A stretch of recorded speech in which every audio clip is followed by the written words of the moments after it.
Maghrib yang dirahmati oleh Allah Subhanahu wa taala. Alhamdulillah, pada kesempatan yang mulia ini kita berkenan duduk bersama untuk berupaya lebih memahami daripada makna kehidupan kita. Tentu dengan pendekatan tasawuf,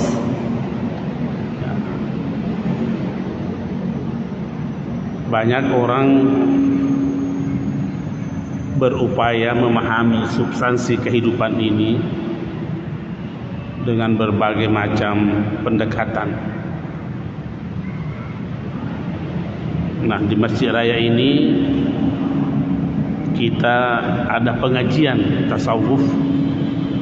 Mudah-mudahan dengan tasawuf ini kita lebih bijaksana memahami, menjalani kehidupan kita di dunia ini. Insyaallah menyinggung beberapa bahagian daripada zikir itu, termasuk perintah dalam agama untuk melakukan zikir,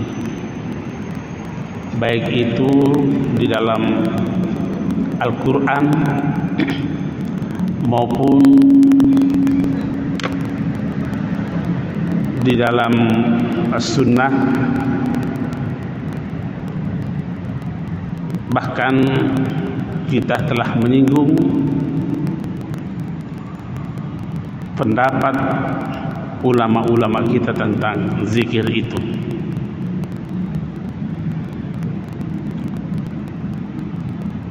Salah satu pendapat yang kita baca pertemuan kita yang lalu, yaitu pernyataan dari Al-Ustaz Abu Ali Ad-Daqqaq. Siapa itu Abu Ali Ad-Daqqaq? Abu Ali Ad-Daqqaq ini adalah guru daripada penulis kitab ini. Guru daripada penulis kitab ini. Kitab ini sudah 1007 tahun yang lalu ditulis. Ini kitab 1007 tahun. Tentu yang kita baca ini adalah cetakan baru, tidak mungkin mau baca cetakan pertamanya. Dan ini kitab ini dipakai di negara-negara Islam yang lainnya, kecuali di Mekah, di Saudi. Kenapa? Karena di sana berkembang paham Wahabi. Satu-satunya negara yang tidak membahas, mempelajari tasawuf adalah Saudi. Karena memang paham keagamaannya adalah aliran Wahabi. Nah, sehingga terkadang kita mendengarkan ucapan-ucapan di Indonesia ini yang cenderung bahkan secara nyata-nyata menolak namanya tasawuf.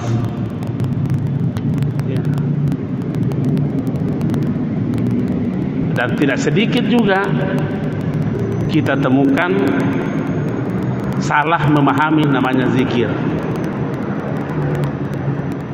Nah, tentu kita mau mempertegas pada kesempatan ini, seperti tidak apa-apa kita sebut orangnya supaya kita ini tidak sepaham dengan seperti itu. Seperti yang ada bahasa lamanya itu, alif bahasa lama yang secara tegas dinyatakan dalam medsos bahwa berzikir dengan Allah atau hu itu adalah sesuatu kesalahan besar. Dan bahkan dia katakan, seandainya orang ini hidup di zaman Umar, maka dikandato kepalanya palu-palu. Itu pernyataan beliau itu. Kita ini punya mau, kalau tidak memahami bahasa Arab, jangan menyinggung-nyinggung yang kau tidak tahu. Ini kan karena keterbatasan pengetahuannya terhadap sesuatu, lantas disalahkan.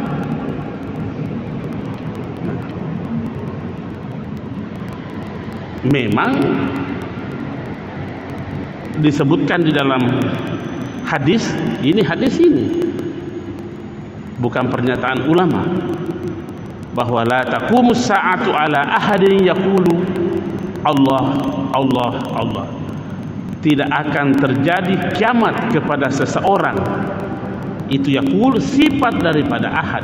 Jadi terjemahannya, tidak akan terjadi kiamat kepada seseorang yang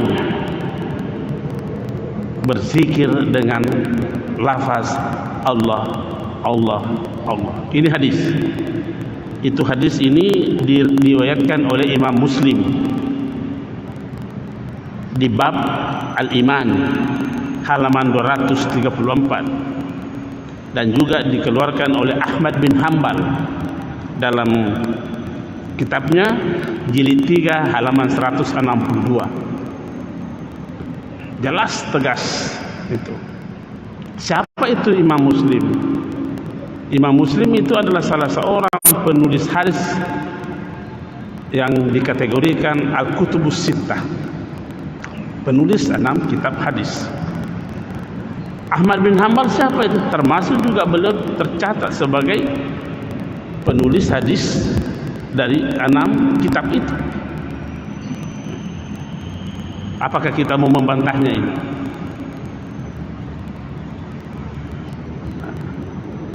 Lebih jauh lagi dikatakan la taqumus sa'atu hatta la yuqala fil ardi Allah. Terjemahan bebasnya ini, selagi masih ada yang berzikir dengan Allah, tidak akan kiamat dunia. Ini hadis diriwayatkan juga Imam Muslim, diriwayatkan juga Turmusi, diriwayatkan juga Ahmad bin Hanbal. Ini ulama-ulama hadis semua ini yang kita sebutkan adalah penulis kitab-kitab hadis yang 6 itu. Kenapa tidak dikatakan la ilaha illallah? Kenapa cuma Allah? Sesungguhnya substansinya tidak ada bedanya, karena yang menjadi titik utama di dalam lafaz la ilaha illallah adalah Allah, cuma panjang pernyataannya.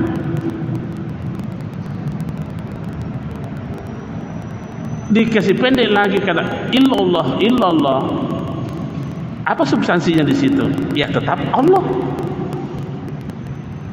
Dikasih pendek lagi Allah, ya siapa substansinya di situ? Ya Allah. Mau dikasih pendek lagi hu, siapa substansinya di sini? Adalah Allah. Nah, inilah yang disalahkan oleh Khalid Baslama karena dia tidak paham bahasa Arab. Itu huwa, itu hu asalnya dari dhamir huwa. Dhamir itu kata ganti nama.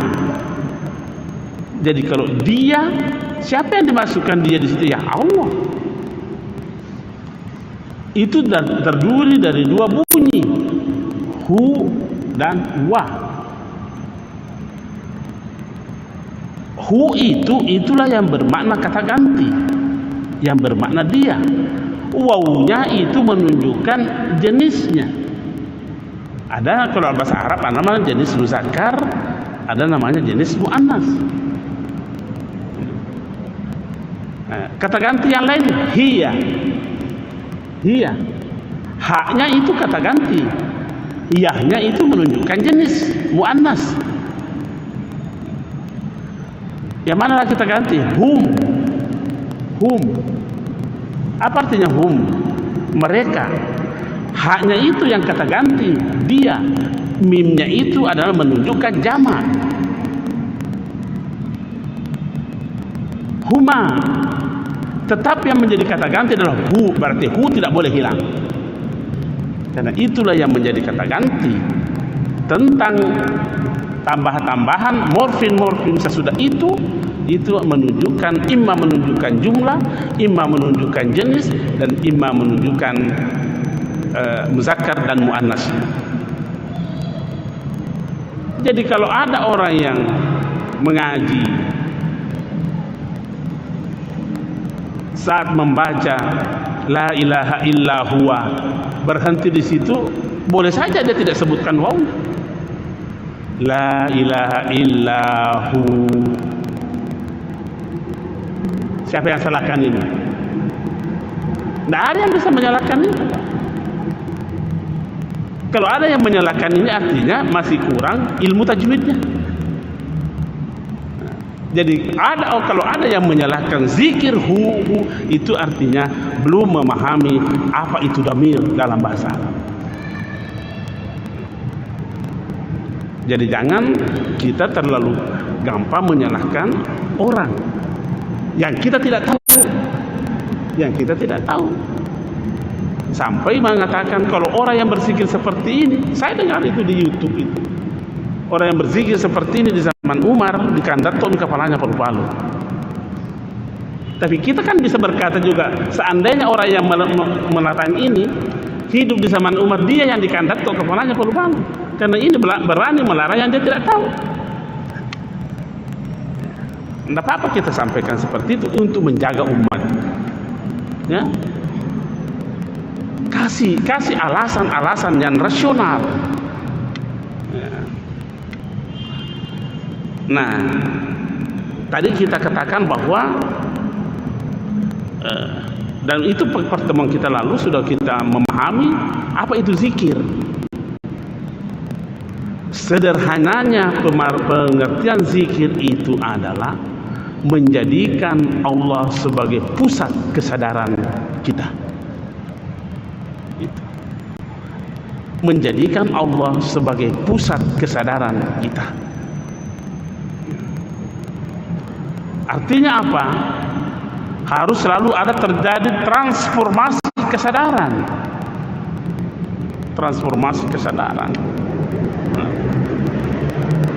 Kalau dikatakan zikir adalah sebagai proses menjadikan Allah sebagai pusat kesadaran, maka zikir dalam pengertian seperti ini tidak boleh dibatasi tempat, tidak boleh dibatasi waktu. Tidak boleh dibatasi tempat dan tidak boleh dibatasi waktu. Kenapa? Karena kesadaran kita ini kan selalu hadir dalam diri kita. Tapi mampukah menjadikan pusat kesadaran itu Allah? Apakah kita harus pusat kesadaran ini dibatasi dengan waktu? Oh, tidak boleh. Apakah harus dibatasi dengan tempat? Oh, tidak boleh.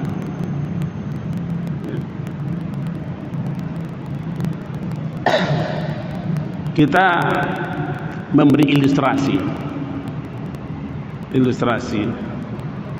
Saya kira kita belajar terhadap apa yang kita alami sendiri.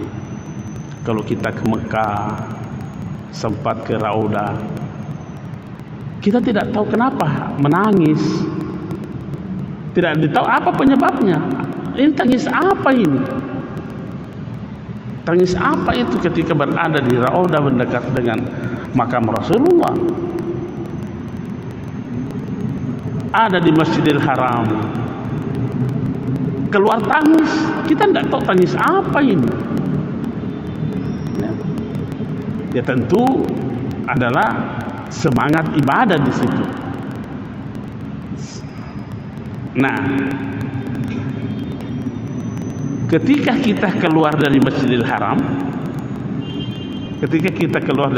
Haram, masih adakah semangat mau menangis itu? Nah, kalau tidak, artinya kita telah membatasi zikir itu dengan tempat. Kemana semangat mau menangis ketika dia berada di Jeddah, kemudian kembali di Indonesia? Mana semangat menangis itu? Hilang karena memang zikirnya dibatasi oleh tempat.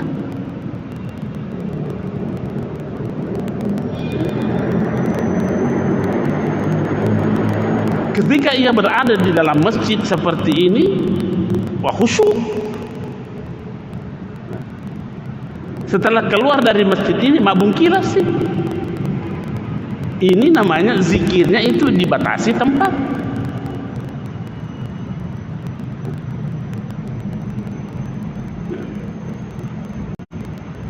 Ketika umpamanya bulan Ramadan, itu tadi tempat, sekarang waktu. Ketika bulan Ramadan, kita syukur karena melihat semangat kita untuk melakukan amalan-amalan kebajikan, baik yang fardu ataupun yang sunnah, sungguh sangat tinggi untuk melakukan amalan-amalan.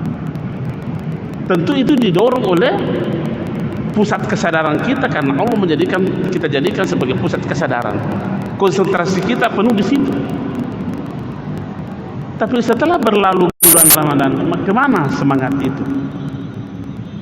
Masih seperti itu kesemangat itu. Itu artinya zikir kita, pusat kesadaran kita kepada Allah dibatasi dengan waktu. Nah, makanya guru daripada penulis kitab ini mengatakan, wa zikru ruknun kawiyun fi tariqil haqqi subhanahu wa ta'ala. Zikir itu adalah rukun.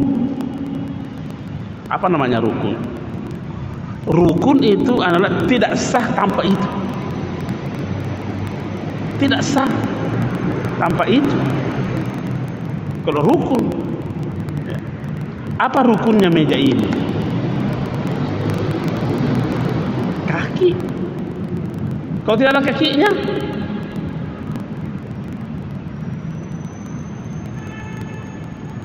rukun. Dia katakan di situ, wa zikru ruknun kawiyun fi tariqil haqq. Zikir atau adalah rukun yang kuat dalam menempuh perjalanan menuju kepada Allah Subhanahu wa ta'ala. Jadi kalau tidak ada rukunnya, tidak sah namanya perjalanan itu.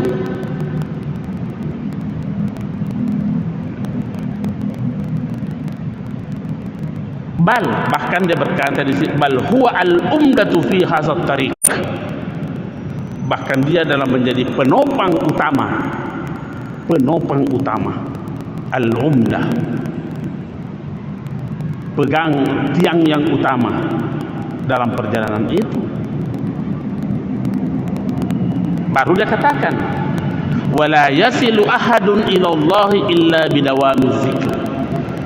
Tidak akan mungkin seseorang sampai kepada Allah kecuali dengan zikir yang kontinu. Artinya zikir yang tak terputus. Jangan diputus dengan tempat, jangan diputus dengan waktu. Tegas dinyatakan dalam kitab, wala yazilu ahadun ilallahi illa bidawami zikr.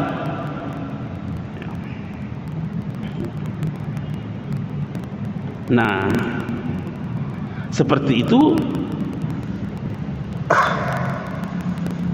pernyataan Abu Ali Ad-Daqqaq ini, Syekh Abu Ali Ad-Daqqaq, sebagai salah seorang ulama sufi terbesar.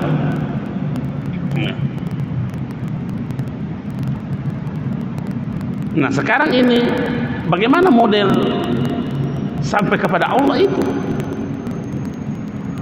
Kan dia kata wala yasilu ahadun, tidak akan sampai seseorang kepada Allah.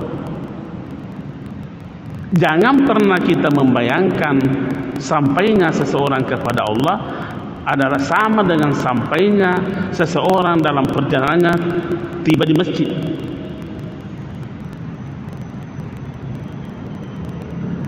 Jangan juga pernah membayangkan yang namanya sampai ini kepada Allah adalah sama sampainya akal terhadap apa yang dia ketahui.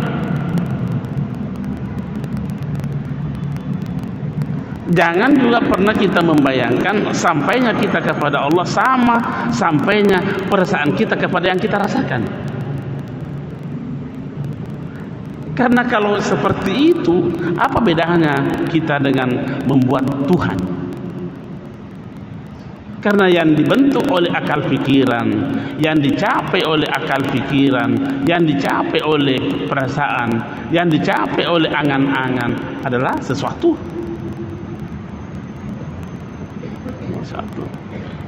Ya. Nah, zikir ini bukan hanya amalun qalbiyun, bukan hanya itu, bukan hanya kerja hati, bukan hanya, tapi juga termasuk kegiatan lidah, termasuk kegiatan anggota tubuh. Anggota tubuh.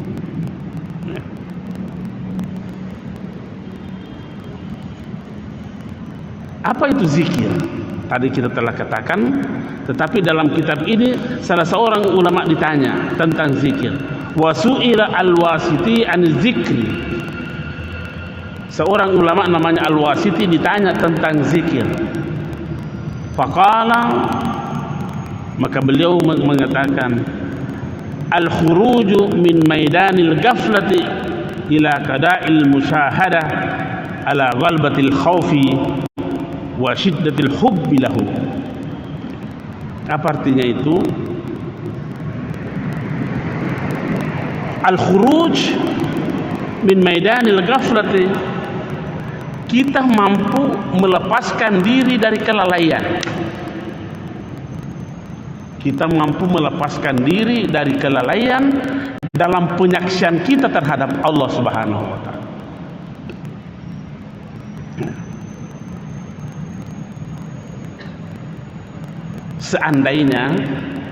Seandainya ini kita memahami bahwa semua yang dan harus dipahami seperti itu, semua yang ada di dunia ini, semua yang ada ini adalah tanda-tanda Allah. Itu tanda, berarti yang ditandai siapa? Jadi kalau itu adalah tanda, pasti ada yang ditandai. Pasti ada yang ditandai. Siapa yang ditandai tanda itu? Ya Allah. Jadi kalau begitu, segala yang ada ini adalah tanda-tanda Allah. Mampukah kita menangkap yang ditandai dari segala yang ada ini?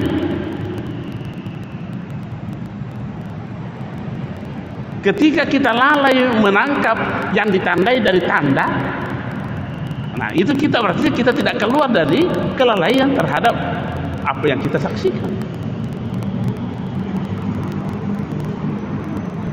Nah, umpamanya contoh ini, contoh saja ini. Air. Dia ada tanda. Kalau pusat kesadaran kita berhenti pada air, maka kita sewenang-wenangnya melakukan berbuat terhadap air ini. Dia dibuang kemana-mana karena cuma dilihat air. Karena yang kita lihat hanya tandanya, tapi kita tidak melihat apa yang dia tandai.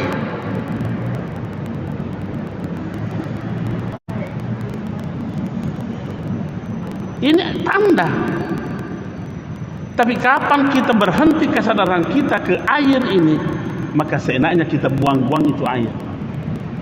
Tetapi ketika orang itu mampu menangkap yang ditandai dari tanda ini, biar setetes air pun tidak akan berani membuang-buangnya, karena bukan air yang dia lihat, yang ditandai,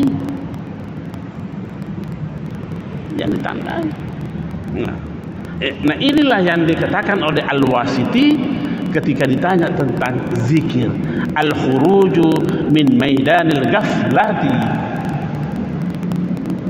mampunya seseorang melepaskan dirinya dari kelalaian karena adanya penyaksian terhadap yang ditandai itu.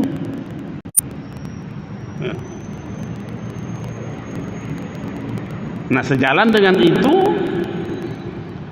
dikatakan dalam kitab ini, man zakarallaha ta'ala zikran alal haqiqah,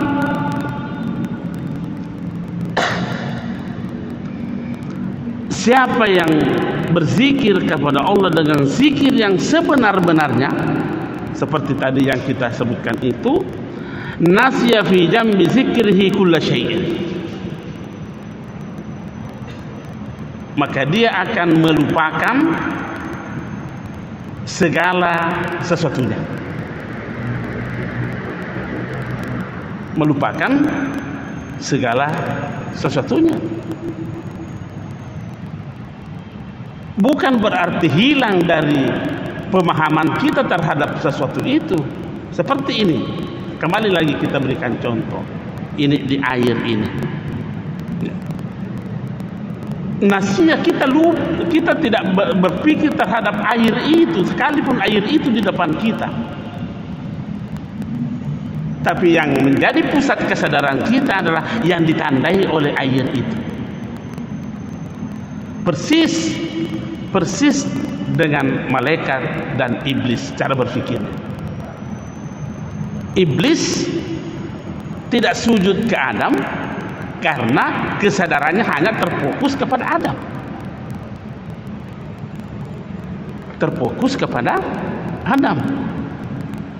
Malaikat jadi sujud ke Adam karena bukan kepada Adam pusat kesadarannya, sekalipun tetap ada Adam dalam dirinya malaikat itu, tapi tidak ada.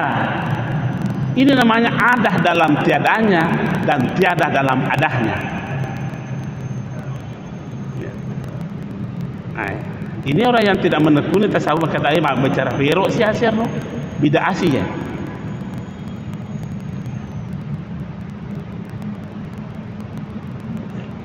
Iblis tidak sujud karena pusat kesadarannya kepada bendahnya, materialnya Adam. Makanya seenaknya saja memperlakukan Adam. Begitu juga kalau kita pusat kesadaran kita kepada air ini, seenaknya kita main-mainkan ini air, mau buang kemana-mana tidak ada urusan. Tapi kapan kita menjadikan yang ditandai itu menjadi pusat kesadaran kita, nah biar kita disuruh satu tetes pun air tidak akan berani kita mau membuang-buangnya, Pak. Membuang-buangnya. Biar barangkali semut kecil itu, makhluk yang terkecil barangkali saja pun tidak berani kita membunuhnya. Karena memang pusat kesadaran kita bukan pada semut. Karena semut hanya tanda, tetapi pusat kesadaran kita kepada yang ditandai oleh semut itu.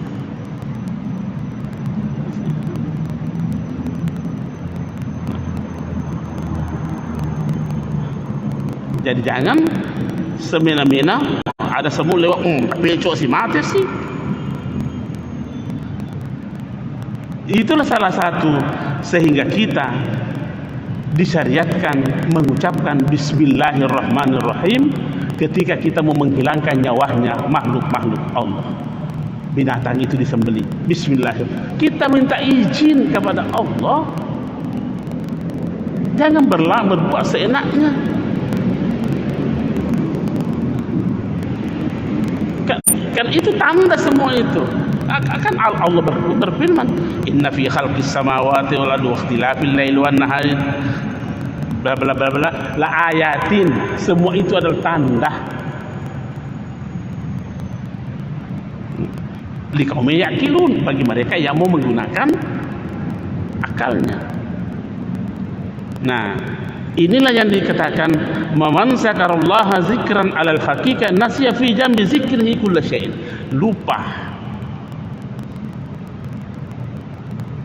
kepada air ini. Ya. Malaikat tidak menjadikan adanya Adam sebagai sesuatu yang menjadi penghalang untuk sujud kepada, karena bukan itu menjadi urusan. Siapa yang suruh dia sujud? Adam itu tanda, berarti yang ditandai itulah yang dilihat oleh malaikat. Itu namanya zikir menurut di dalam kitab ini. Nah, kemudian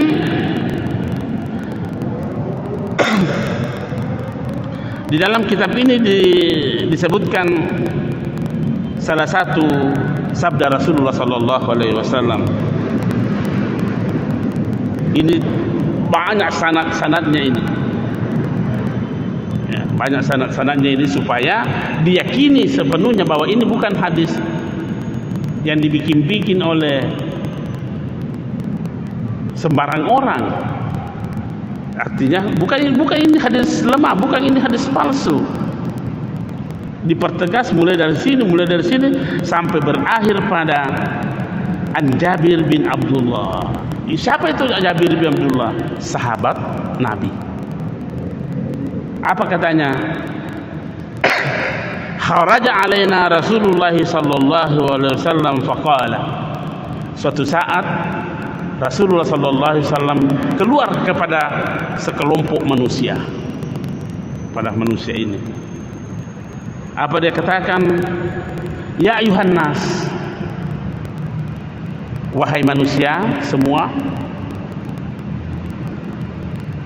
irta'u fi radil jannah, bergegaslah anda memasuki taman-taman surga.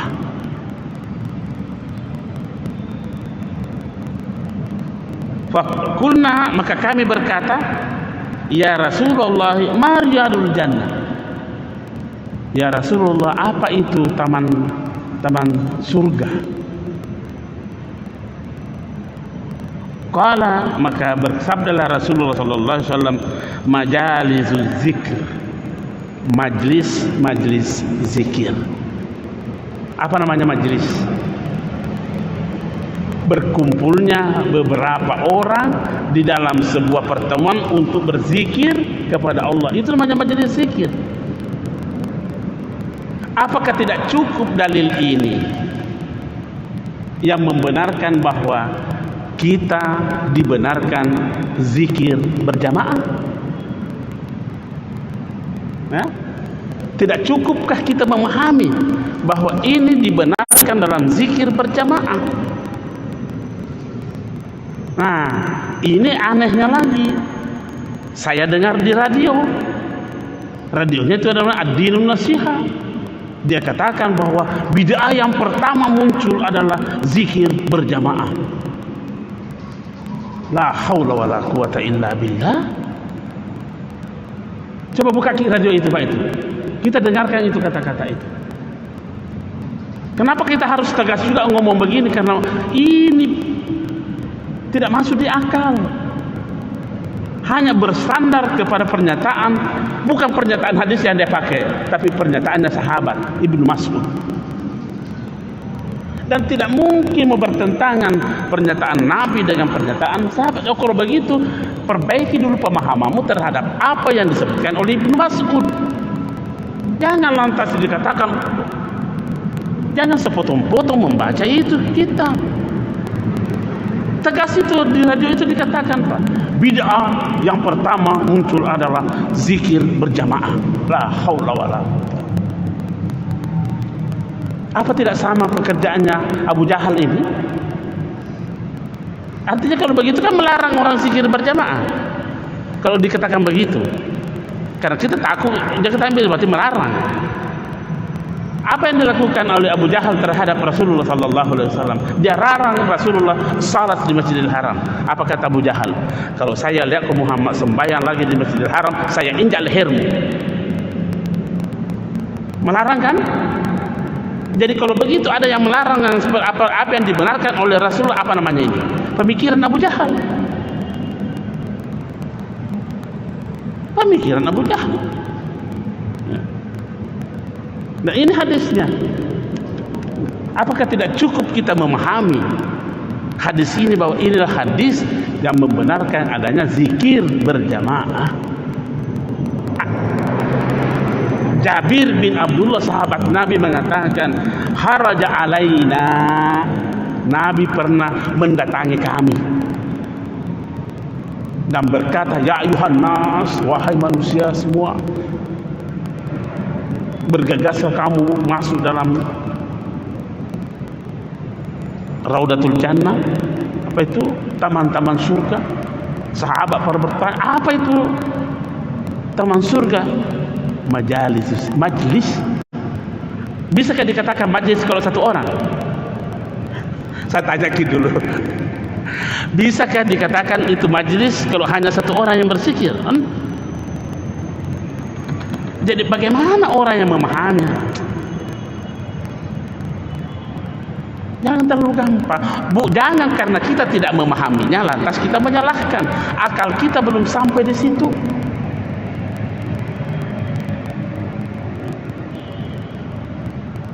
Maka kemudian langsung Nabi lagi berkatakan,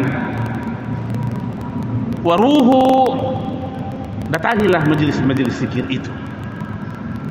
Apa artinya datangilah? Pergilah berjamaah di situ kan? Ya kalau berjamaah lawan daripada sendiri. Bagaimana? Bisakah dikatakan majelis zikir kalau satu orang? Saya dirikan sebuah majelis zikir. Siapa pesertanya? Saya sendiri. Majelis zikir apa itu? Tabe ini, mari kita berpikir. Wah, saya mau dirikan majelis zikir. Dan saya sudah dirikan majelis zikir. Apa namanya? Majelis zikir ini. Berapa pesertanya? Saya sendiri. Oh, tidak bisa dikatakan majelis itu karena satu orang. Ya. Nabi mengatakan waruhu, ke sana kok. Ke sana maksudnya itu taman-taman surga itu. Waskuru, dan berzikirlah kamu di situ. Lantas dikatakan man kana yuhib an ya'lam manzilatahu indallahi falyanzur kaifa manzilatullahi indahu. Siapa yang ingin mengetahui bagaimana kedudukannya di sisi Allah, mau mengetahui betapa kedudukan kita di sisi Allah, falyanzur, hendaklah ia melihat bagaimana kedudukan Allah pada dirinya.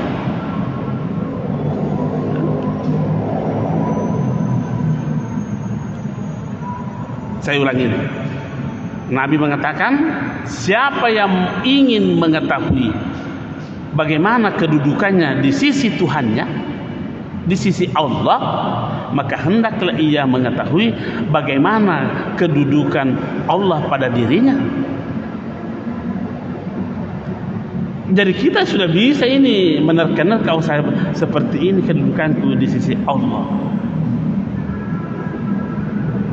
Karena begini kedudukan Allah pada diri saya.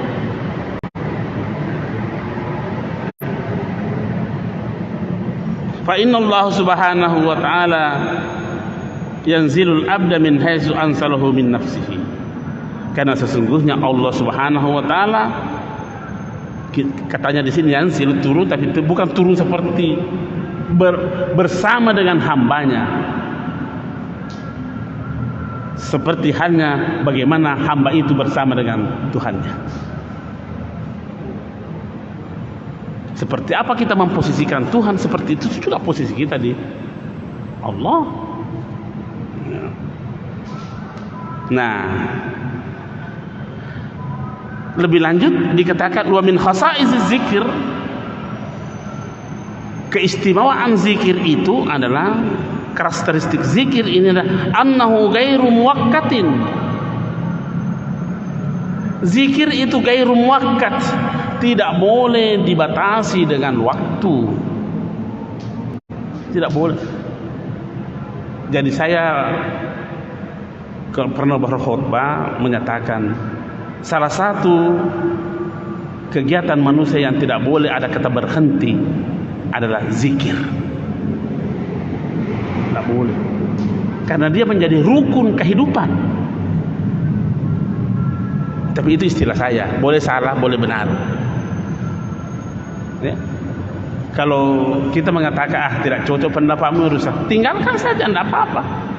Karena bukannya rukun iman yang ketujuh yang harus dipercaya, bukan. Cuma saya berkata begitu, bahwa salah satu yang tidak boleh berhenti pada manusia adalah zikir, karena ia adalah rukun daripada kehidupan. Jadi kalau tidak ada zikirnya, bagaimana hidupnya itu? Sepertinya hidupnya tidak sah, karena hanya bermodalkan nyawa saja.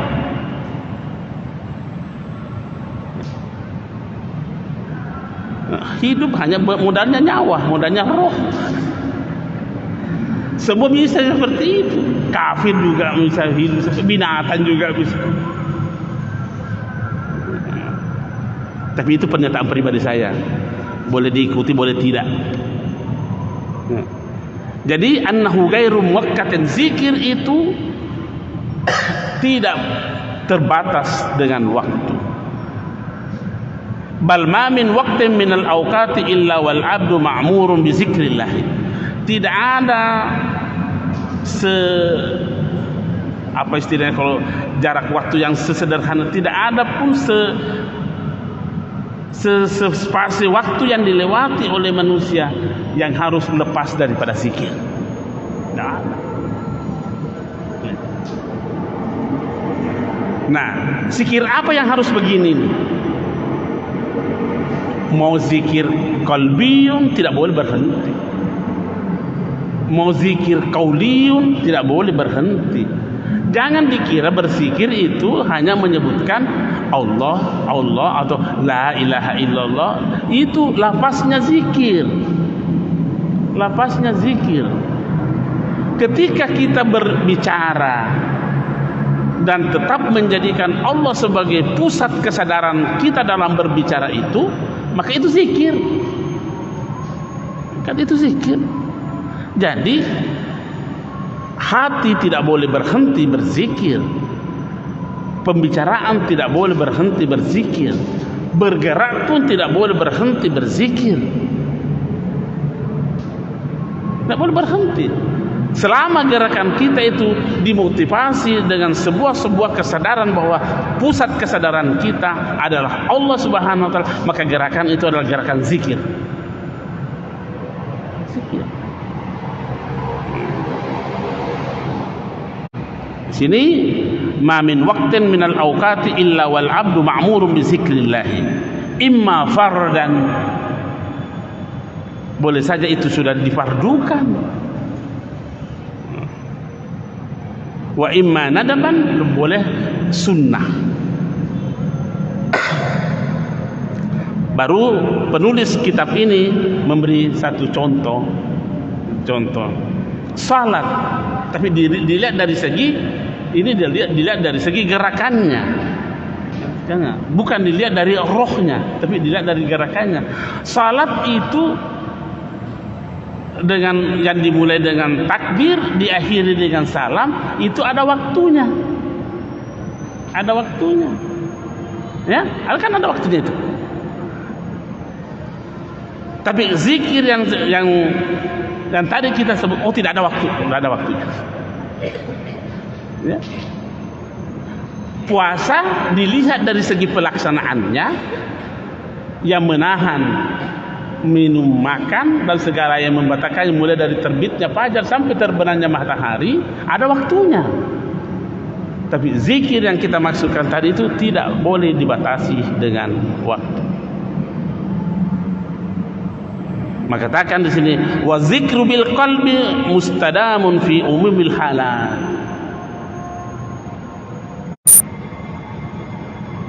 Masih ada waktu.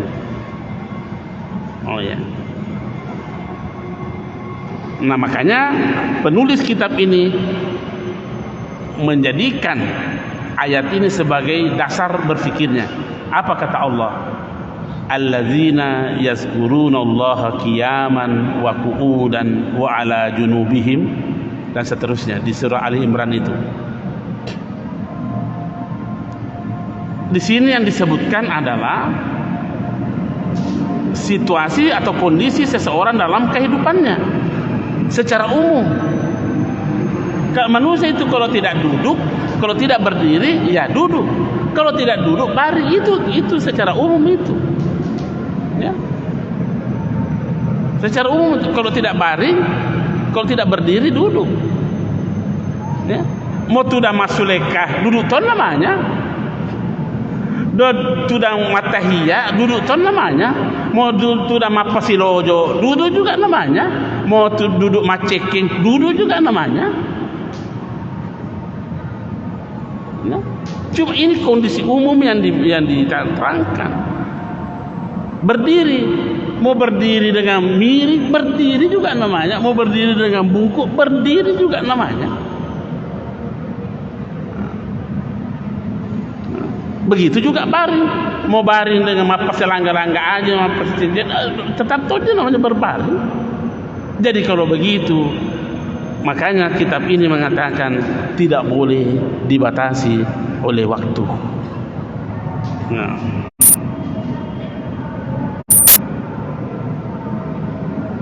Nah, setelah itu penulis kitab ini menyebutkan lagi salah satu khasaisnya, karakteristiknya zikir itu. Wa min khasais zikir, antara lain khasais zikir itu annahu ja'ala fi muqabalatihi az-zikr. Zikir itu dibalas dengan zikir. Ayatnya apa? Fazkuruni azkurukum. Nah, cuma terjemahannya ini saya tidak sependapat, karena mereka menerjemahkan begini cara menerjemahkannya, berzikirlah kepadaku, niscaya aku akan berzikir kepadamu. Saya tidak mau terjemahkan seperti itu. Kenapa? Karena kita yang membatasi zikirnya Allah. Sepertinya berzikirlah kepadaku, niscaya aku akan berzikir kepadamu. Berarti kita beri syarat Allah. Allah punya syarat berzikir kepada kita kalau kita berzikir kepadanya. Oh, tidak begitu menurut saya. Tapi saya mau terjemahkan begini. Jangan pernah berhenti berzikir supaya kau merasakan nikmatnya zikirnya Allah kepadamu. Saya mau terjemahkan begitu. Karena kalau saya kasih syarat kepada Allah, wah, bertentangan dengan akidah saya. Atau saya mau terjemahkan begini, kalau mau merasakan bagaimana nikmat zikirnya Allah kepadamu, maka jangan pernah berhenti berzikir. Nah, aman akidah kita kalau begitu. Memang struktur kalimat ayat ini seperti itu terjemahan, tapi kita kan harus menghindar dari terjemahan. Terjemahan itu tidak boleh diperpegangi, kan terkadang meninggalkan semangat dari lafaz yang diterjemahkan. Terjemahan itu kadang meninggalkan semangat bahasa yang diterjemahkan. Kira-kira bagaimana pendapat kalau berzikirlah kepada aku, niscaya aku akan berzikir kepada aku. Datang, kalau umpamanya datanglah ke rumahku, niscaya saya akan datang ke rumahmu. Jadi nanti orang itu mau datang ke rumah, kamu datang ke rumahnya. Pernahkah Allah lalai terhadap hambanya? Pernahkah?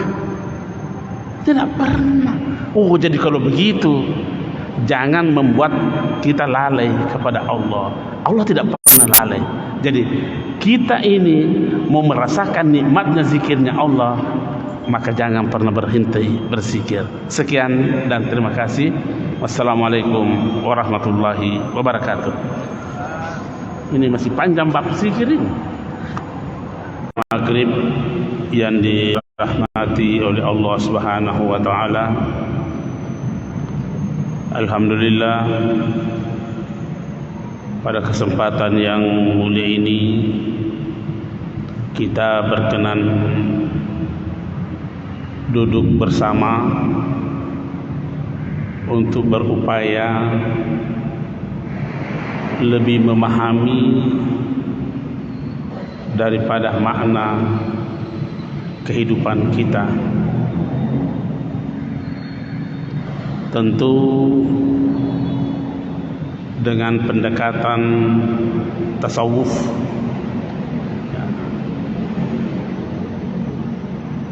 banyak orang berupaya memahami substansi kehidupan ini dengan berbagai macam pendekatan. Nah, di Masjid Raya ini kita ada pengajian tasawuf. Mudah-mudahan dengan tasawuf ini kita lebih bijaksana memahami, menjalani kehidupan kita di dunia ini. Insyaallah menyinggung beberapa bahagian daripada zikir itu, termasuk perintah dalam agama untuk melakukan zikir, baik itu di dalam Al-Quran maupun di dalam As-Sunnah. Bahkan kita telah menyinggung pendapat ulama-ulama kita tentang zikir itu.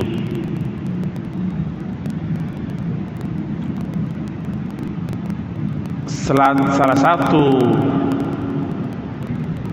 pendapat yang kita baca pertemuan kita yang lalu, yaitu pernyataan dari Al-Ustaz Abu Ali Ad-Daqqaq. Siapa itu Abu Ali Ad-Daqqaq? Abu Ali Ad-Daqqaq ini adalah guru daripada penulis kitab ini. Guru daripada penulis kitab ini. Kitab ini sudah 1007 tahun yang lalu ditulis ini kitab. 1007 tahun. Tentu yang kita baca ini adalah cetakan baru. Tidak mungkin mau baca cetakan pertamanya. Dan ini kitab ini dipakai di negara-negara Islam yang lainnya, kecuali di Mekah, di Saudi. Kenapa? Karena di sana berkembang paham Wahabi. Satu-satunya negara yang tidak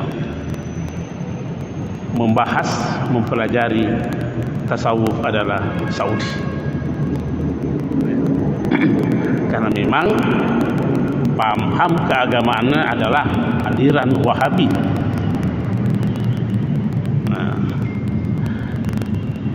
Sehingga terkadang kita mendengarkan ucapan-ucapan di Indonesia ini yang cenderung bahkan secara nyata-nyata menolak namanya tasawuf.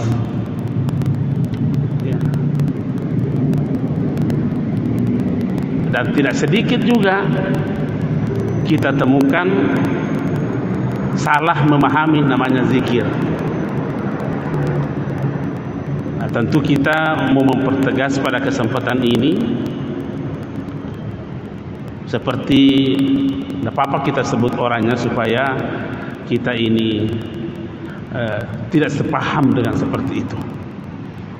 Seperti yang ada bahasa lamanya itu, Halif bahasa lama, yang secara tegas dinyatakan dalam medsos bahwa berzikir dengan Allah atau hu itu adalah sesuatu kesalahan besar.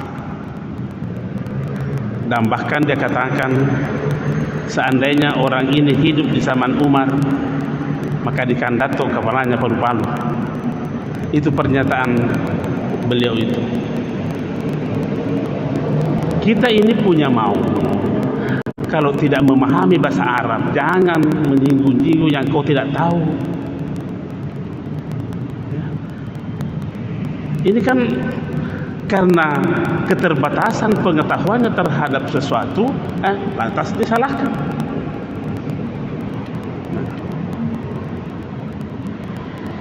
Memang disebutkan di dalam hadis ini bukan pernyataan ulama, bahwa la taqumus sa'atu ala ahadin yaqulu Allah Allah Allah. Tidak akan terjadi kiamat kepada seseorang, itu yaqul sifat daripada ahad. Jadi terjemahannya, tidak akan terjadi kiamat kepada seseorang yang berzikir dengan lafaz Allah Allah Allah. Ini hadis. Itu hadis ini diriwayatkan oleh Imam Muslim di bab Al-Iman halaman 234, dan juga dikeluarkan oleh Ahmad bin Hanbal dalam kitabnya jilid 3 halaman 162. Jelas tegas itu. Siapa itu Imam Muslim? Imam Muslim itu adalah salah seorang penulis hadis yang dikategorikan Al-Kutubus Sittah, penulis 6 kitab hadis. Ahmad bin Hanbal siapa itu? Termasuk juga beliau tercatat sebagai penulis hadis dari 6 kitab itu. Apakah kita mau membantahnya ini?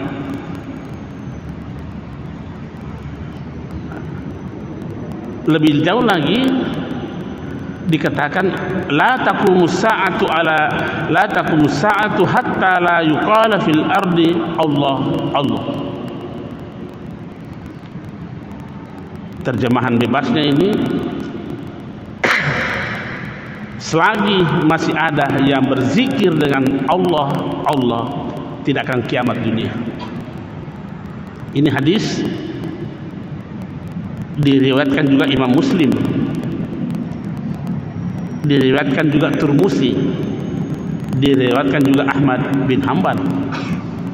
Ini ulama-ulama hadis semua ini yang kita sebutkan adalah penulis kitab-kitab hadis yang 6 itu. Kenapa tidak dikatakan la ilaha illallah? Kenapa cuma Allah Allah? Sesungguhnya substansinya tidak ada bedanya. Karena yang menjadi titik utama di dalam lafaz la ilaha illallah adalah Allah. Cuma panjang pernyataannya.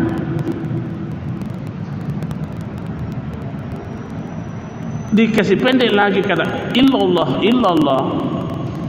Apa substansinya di situ? Ya tetap Allah. Dikasih pendek lagi Allah Allah, ya siapa substansinya di situ? Ya Allah. Mau dikasih pendek lagi dengan hu, siapa substansinya di sini? Adalah Allah. Nah inilah yang disalahkan oleh Khalid Baslama karena dia tidak paham bahasa Arab. Itu huwa, itu hu asalnya dari domir huwa. Domir itu kata ganti nama. Jadi kalau dia, siapa yang dimasukkan dia di situ? Ya Allah. Itu terdiri dari 2 bunyi, hu dan wa. Hu itulah yang bermakna kata ganti, yang bermakna dia. Wawunya itu menunjukkan jenisnya. Ada kalau bahasa Arab ada namanya jenis muzakkar, ada namanya jenis muannas. Kata ganti yang lain hiya. Haknya itu kata ganti, yahnya itu menunjukkan jenis muannas. Yang mana kita ganti? Hum. Apa artinya hum? Mereka. Haknya itu yang kata ganti. Dia. Mimnya itu adalah menunjukkan jamak. Huma. Tetap yang menjadi kata ganti adalah hu. Berarti hu tidak boleh hilang. Karena itulah yang menjadi kata ganti. Tentang tambahan-tambahan morfin sesudah itu menunjukkan imma menunjukkan jumlah, imma menunjukkan jenis, dan imma menunjukkan muzakkar dan muannas. Jadi kalau ada orang yang mengaji saat membaca la ilaha illa huwa berhenti di situ, boleh saja dia tidak sebutkan waw. La ilaha illahu. Siapa yang salahkan ini? Tidak ada yang bisa menyalahkan ini. Kalau ada yang menyalahkan ini, artinya masih kurang ilmu tajwidnya.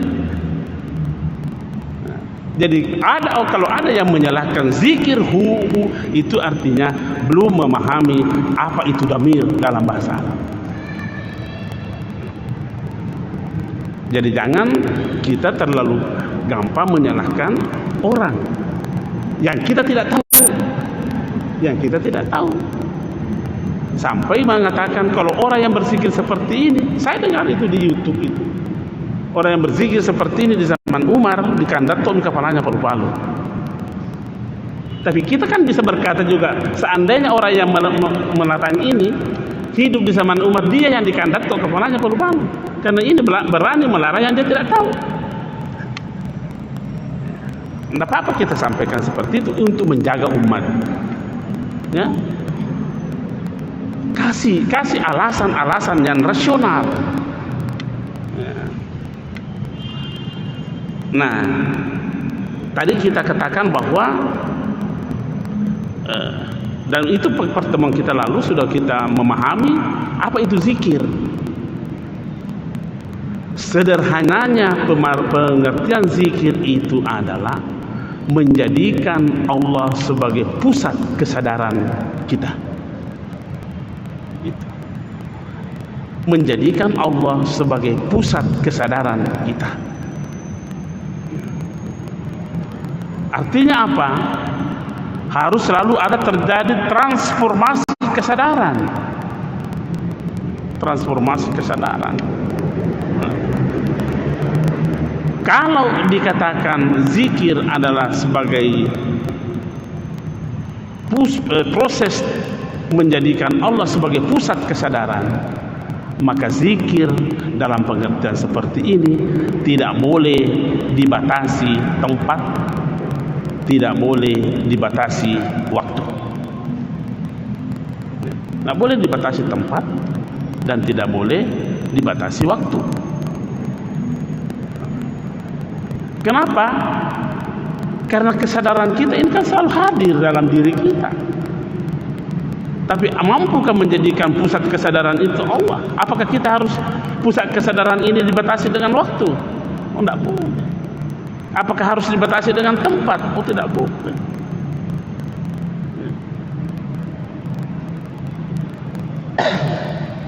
Kita memberi ilustrasi. Saya kira kita belajar terhadap apa yang kita alami sendiri. Kalau kita ke Mekah, sempat ke Raudah, kita tidak tahu kenapa menangis, tidak tahu apa penyebabnya. Ini tangis apa ini? Tangis apa itu ketika berada di Raudah mendekat dengan makam Rasulullah? Ada di Masjidil Haram, keluar tangis, kita tidak tahu tangis apa ini. Ya tentu adalah semangat ibadah di situ. Nah, ketika kita keluar dari Masjidil Haram,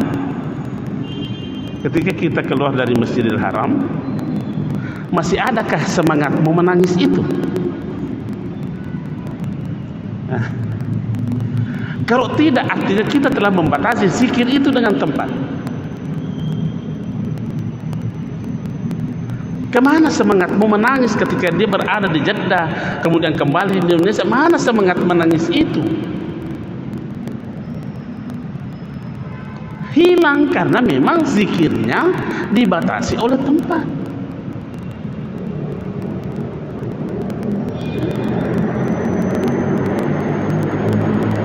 Ketika ia berada di dalam masjid seperti ini, wah khusyuk. Setelah keluar dari masjid ini, mabung kilas sih. Ini namanya zikirnya itu dibatasi tempat.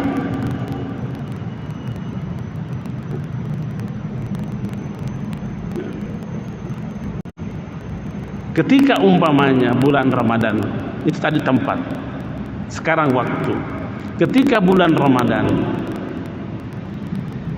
kita syukur karena melihat semangat kita untuk melakukan amalan-amalan kebajikan, baik yang fardu ataupun yang sunnah, sungguh sangat tinggi untuk melakukan amalan-amalan. Tentu itu didorong oleh pusat kesadaran kita, karena Allah kita jadikan sebagai pusat kesadaran. Konsentrasi kita penuh di situ. Tapi setelah berlalu bulan Ramadan, kemana semangat itu? Masih seperti itu kesemangat itu. Itu artinya zikir kita, pusat kesadaran kita kepada Allah dibatasi dengan waktu. Nah, makanya guru daripada penulis kitab ini mengatakan, wa zikru ruknun kawiyun fi tariqil haqqi subhanahu wa ta'ala. Zikir itu adalah rukun. Apa namanya rukun? Rukun itu adalah tidak sah tanpa itu. Tidak sah tanpa itu. Kalau rukun, apa rukunnya meja ini? Kaki. Kalau tidak ada kakinya,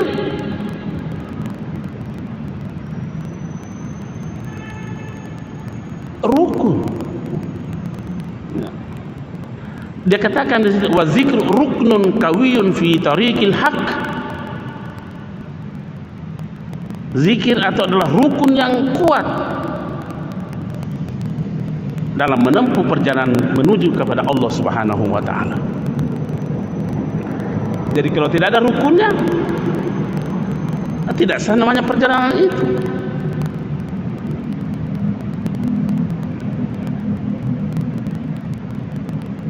Bahkan dia berkata di sini, bal huwa al-umdatu fi hadzal tariq.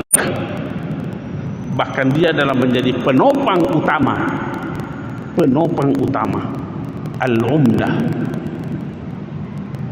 pegang tiang yang utama dalam perjalanan itu.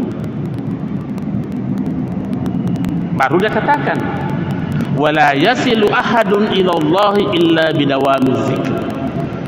Tidak akan mungkin seseorang sampai kepada Allah kecuali dengan zikir yang kontinu. Artinya zikir yang tak terputus. Jangan diputus dengan tempat, jangan diputus dengan waktu. Tegas dinyatakan dalam kitab, wala yazilu ahadun ilallahi illa bidawamiz zikr.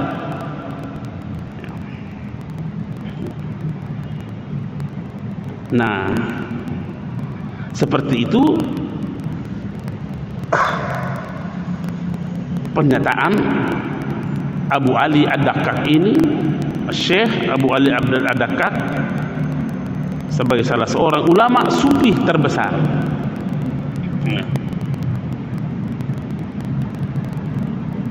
Nah, sekarang ini bagaimana model sampai kepada Allah itu? Kan dia kata, wala yasilu ahadun, tidak akan sampai seseorang kepada Allah.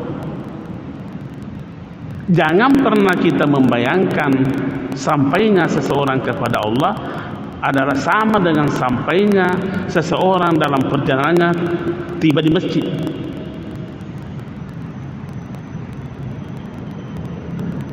Jangan juga pernah membayangkan yang namanya sampai ini kepada Allah adalah sama sampainya akal terhadap apa yang dia ketahui.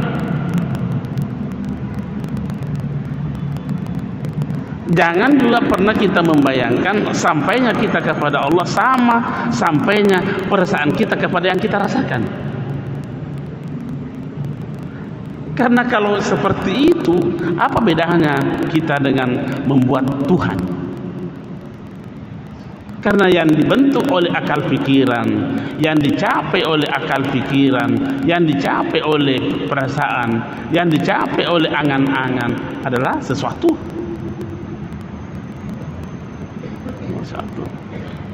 Ya. Nah, zikir ini bukan hanya amalun qalbiyun, bukan hanya itu, bukan hanya kerja hati, bukan hanya, tapi juga termasuk kegiatan lidah, termasuk kegiatan anggota tubuh. Anggota tubuh. Ya.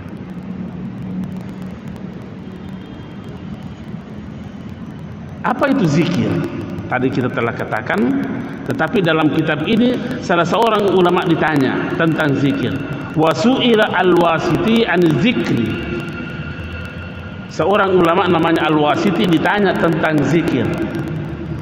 Faqala, maka beliau mengatakan, al-khuruju min maidanil ghaflati ila qada'il musyahadah ala ghalbatil khawfi wa syiddatil hubbi lahu. Apa artinya itu?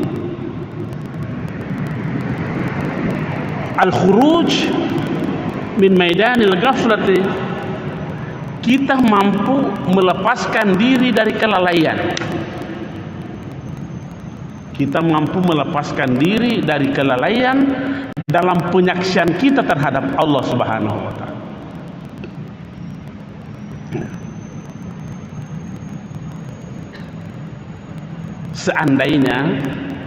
Seandainya ini kita memahami bahwa semua yang dan harus dipahami seperti itu, semua yang ada di dunia ini, semua yang ada ini adalah tanda-tanda Allah.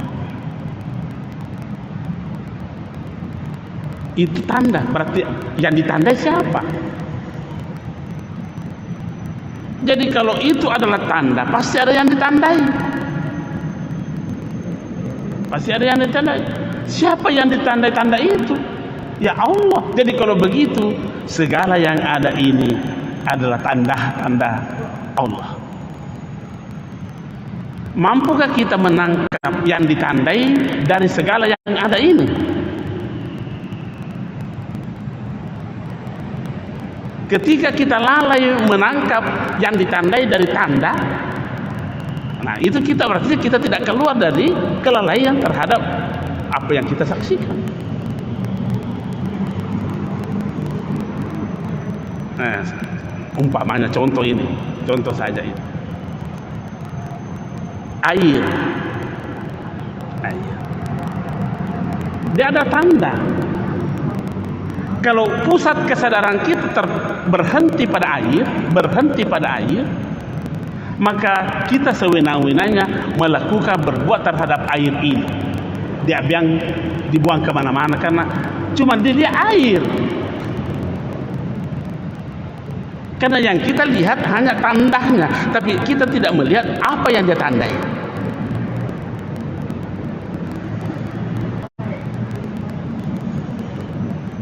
Ini tanda. Tapi kapan kita berhenti kesadaran kita ke air ini, maka seenaknya kita buang-buang itu air. Tetapi ketika orang itu mampu menangkap yang ditandai dari tanda ini, biar setetes air pun tidak akan berani membuang-buangnya. Karena bukan air yang dia lihat, yang ditandai. Yang ditandai. Nah, inilah yang dikatakan oleh Al-Wasiti ketika ditanya tentang zikir, al-khuruju min maidanil ghaflati, mampunya seseorang melepaskan dirinya dari kelalaian karena adanya penyaksian terhadap yang ditandai itu.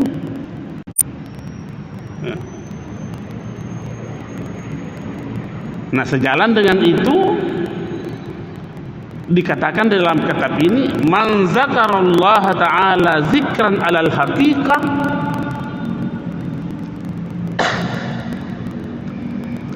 siapa yang berzikir kepada Allah dengan zikir yang sebenar-benarnya, seperti tadi yang kita sebutkan itu, nasya fi jambi zikrihi kulla syai'in, maka dia akan melupakan segala sesuatunya. Melupakan segala sesuatunya. Bukan berarti hilang dari pemahaman kita terhadap sesuatu itu. Seperti ini. Kembali lagi kita berikan contoh. Ini di air ini. Nasinya kita tidak berpikir terhadap air itu, sekalipun air itu di depan kita. Tapi yang menjadi pusat kesadaran kita adalah yang ditandai oleh air itu. Persis dengan malaikat dan iblis cara berpikirnya. Iblis tidak sujud ke Adam karena kesadarannya hanya terfokus kepada Adam. Terfokus kepada Adam. Malaikat jadi sujud ke Adam karena bukan kepada Adam pusat kesadarannya. Sekalipun tetap ada Adam dalam dirinya, malaikat itu, tapi tidak ada.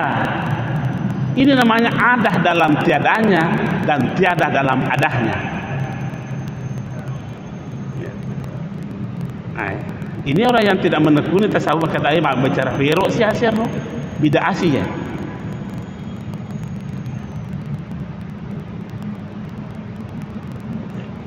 Iblis tidak sujud karena pusat kesadarannya kepada bendahnya, materialnya Adam.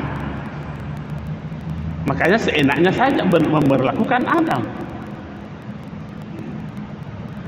Begitu juga kalau kita pusat kesadaran kita kepada air ini, seenaknya kita main-mainkan ini air, mau buang kemana-mana tidak ada urusan.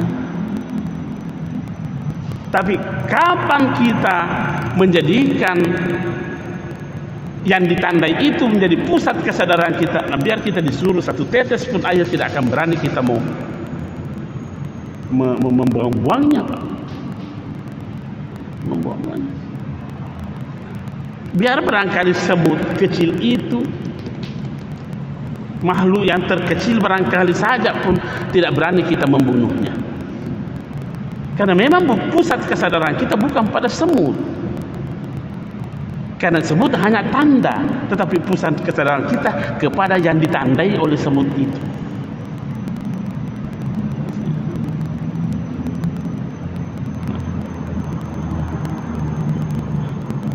Jadi jangan semena-mena ada semut lewat, pecok si mati sih.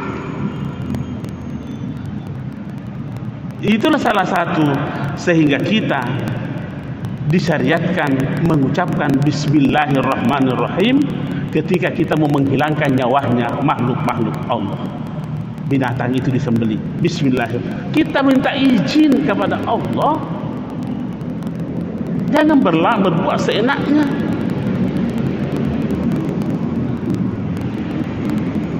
Kan itu tanda semua itu. Akan Allah berfirman, inna fi khalqis samawati wal ardi wa ikhtilafil laili wan nahari bla bla bla bla la ayatin. Semua itu adalah tanda liqaumin yaqilun, bagi mereka yang mau menggunakan akalnya. Nah, inilah yang dikatakan man zakarallaha zikran alal haqiqah nasya fi jambi zikrihi kulla syai'in. Lupa kepada air ini. Ya.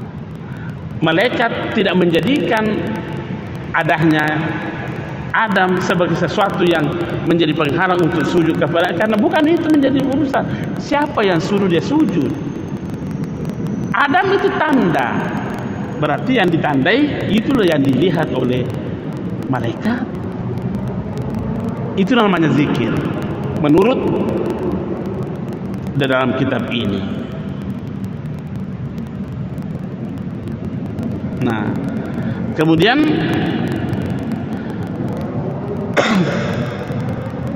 di dalam kitab ini disebutkan salah satu sabda Rasulullah sallallahu alaihi wasallam.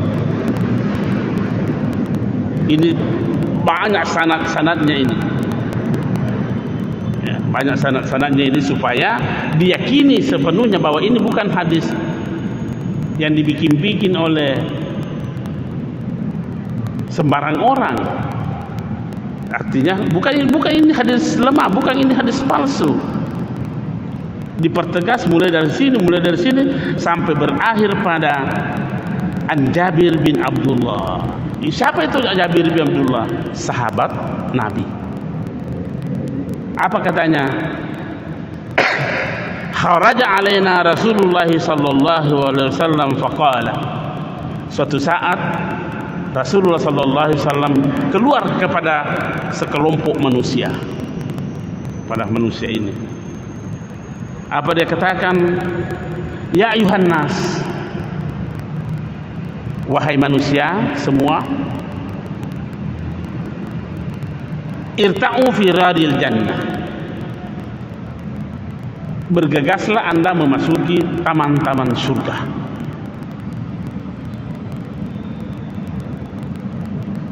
Fakulna, maka kami berkata, ya Rasulullah, ma riyadul jannah. Ya Rasulullah, apa itu taman surga? Qala, maka bersabdalah Rasulullah sallallahu alaihi wasallam, majalizuz zikr, majlis zikir. Apa namanya majlis? Berkumpulnya beberapa orang di dalam sebuah pertemuan untuk berzikir kepada Allah. Itu namanya majlis zikir. Apakah tidak cukup dalil ini yang membenarkan bahwa kita dibenarkan zikir berjamaah? Ya? Tidak cukupkah kita memahami bahwa ini dibenarkan dalam zikir berjamaah? Nah, ini anehnya lagi. Saya dengar di radio. Radionya itu adalah Ad-Dinun Nasiha. Dia katakan bahwa bid'ah yang pertama muncul adalah zikir berjamaah. La haula wala quwata illa billah. Coba buka radio itu Pak itu. Kita dengarkan itu kata-kata itu. Kenapa kita harus tegas juga ngomong begini? Karena ini tidak masuk di akal. Hanya bersandar kepada pernyataan, bukan pernyataan hadis yang dia pakai, tapi pernyataannya sahabat Ibnu Mas'ud. Dan tidak mungkin bertentangan pernyataan Nabi dengan pernyataan sahabat. Oh, kalau begitu, perbaiki dulu pemahamanmu terhadap apa yang disebutkan oleh Ibnu Mas'ud. Jangan lantas dikatakan, jangan sepotong-potong membaca itu kita. Tegas itu di radio itu dikatakan Pak, bid'ah yang pertama muncul adalah zikir berjamaah. La haula wala.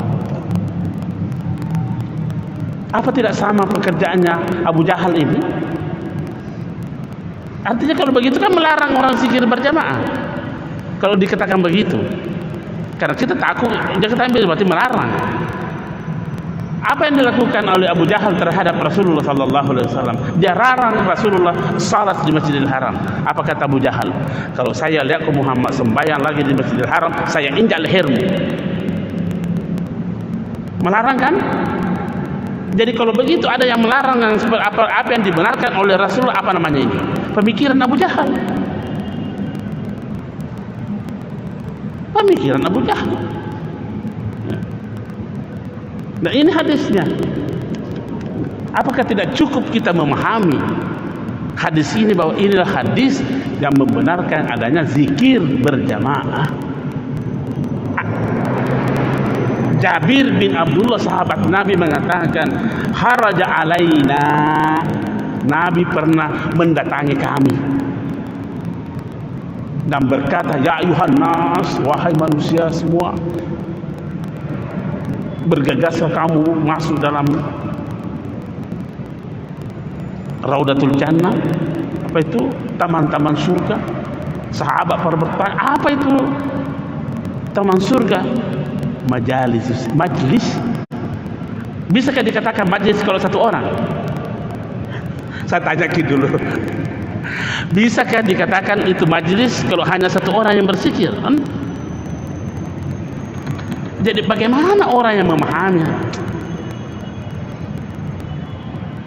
Jangan terlalu gampang. Jangan karena kita tidak memahaminya lantas kita menyalahkan. Akal kita belum sampai di situ.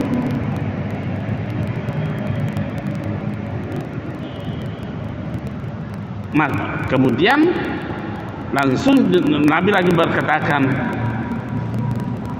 waruhu, datangilah majelis zikir itu. Apa itu datangilah? Pergilah berjamaah di situ kan? Ya kalau berjamaah lawan daripada sendiri. Bagaimana? Bisakah dikatakan majelis zikir kalau satu orang? Saya dirikan sebuah majelis zikir. Siapa pesertanya? Saya sendiri. Majelis zikir apa itu? Tabe ini, mari kita berpikir. Wah, saya mau dirikan majelis zikir. Dan saya sudah dirikan majelis zikir. Apa namanya? Majelis zikir ini. Berapa pesertanya? Saya sendiri. Oh, tidak bisa dikatakan majelis itu karena satu orang. Ya. Nabi mengatakan waruhu, ke sana kok. Ke sana maksudnya itu taman-taman surga itu. Waskuru, dan berzikirlah kamu di situ. Lantas dikatakan man kana yuhib an ya'lam manzilatahu indallahi falyanzur kaifa manzilatullahi indahu. Siapa yang ingin mengetahui bagaimana kedudukannya di sisi Allah, mau mengetahui betapa kedudukan kita di sisi Allah, falyanzur, hendaklah ia melihat bagaimana kedudukan Allah pada dirinya.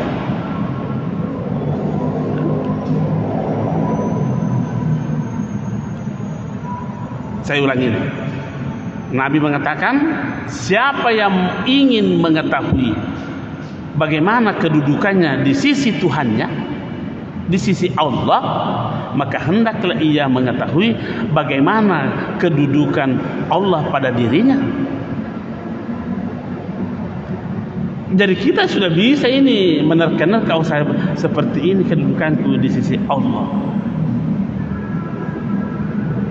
karena begini kedudukan Allah pada diri saya.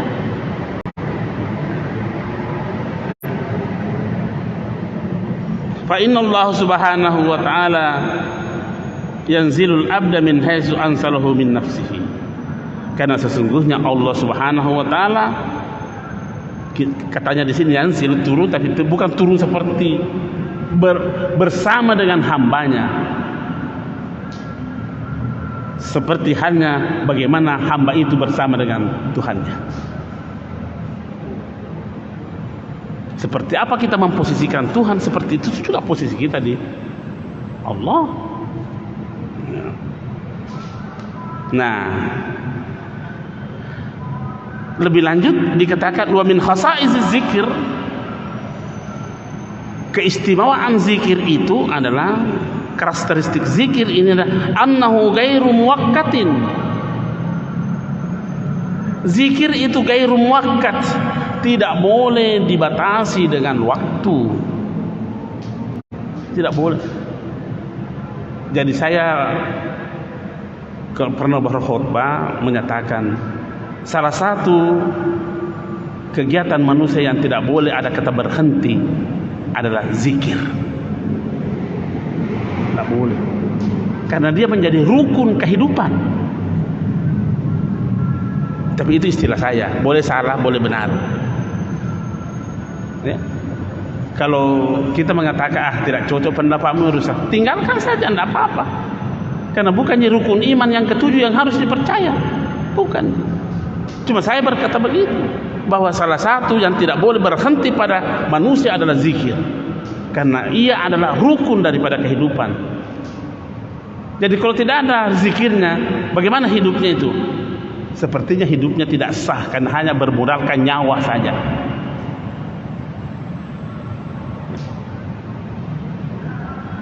Hidup hanya modalnya nyawa, modalnya roh. Semua bisa seperti itu. Kafir juga bisa hidup, binatang juga bisa.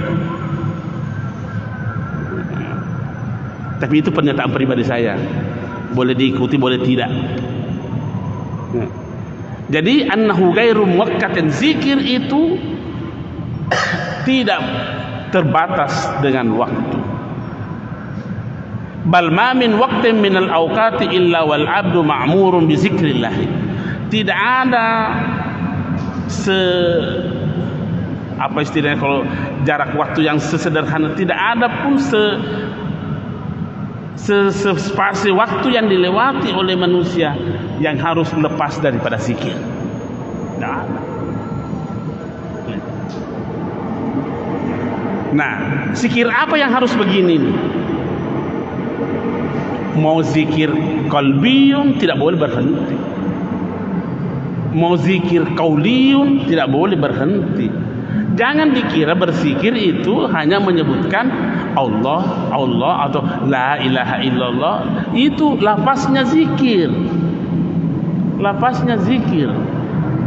Ketika kita berbicara dan tetap menjadikan Allah sebagai pusat kesadaran kita dalam berbicara itu, maka itu zikir. Kan itu zikir. Jadi hati tidak boleh berhenti berzikir, pembicaraan tidak boleh berhenti berzikir, bergerak pun tidak boleh berhenti berzikir.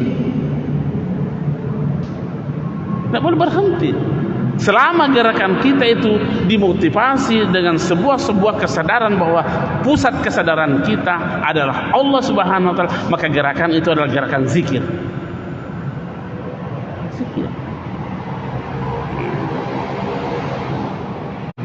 Di sini ma min waqtin minal awqati illa wal 'abdu ma'murun bi zikrillah, imma fardan,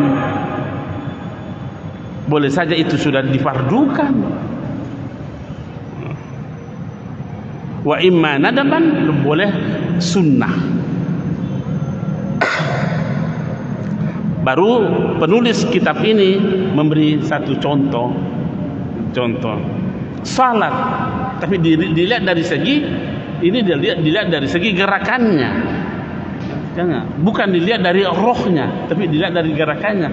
Salat itu dengan yang dimulai dengan takbir, diakhiri dengan salam, itu ada waktunya. Ada waktunya. Ya, kan ada waktunya itu. Tapi zikir yang tadi kita sebut, oh tidak ada waktu, tidak ada waktunya. Ya. Puasa dilihat dari segi pelaksanaannya, yang menahan minum, makan dan segala yang membatalkannya, mulai dari terbitnya fajar sampai terbenamnya matahari, ada waktunya. Tapi zikir yang kita maksudkan tadi itu tidak boleh dibatasi dengan waktu. Maka katakan di sini, wa zikru bil qalbi mustadamun fi umumil halat.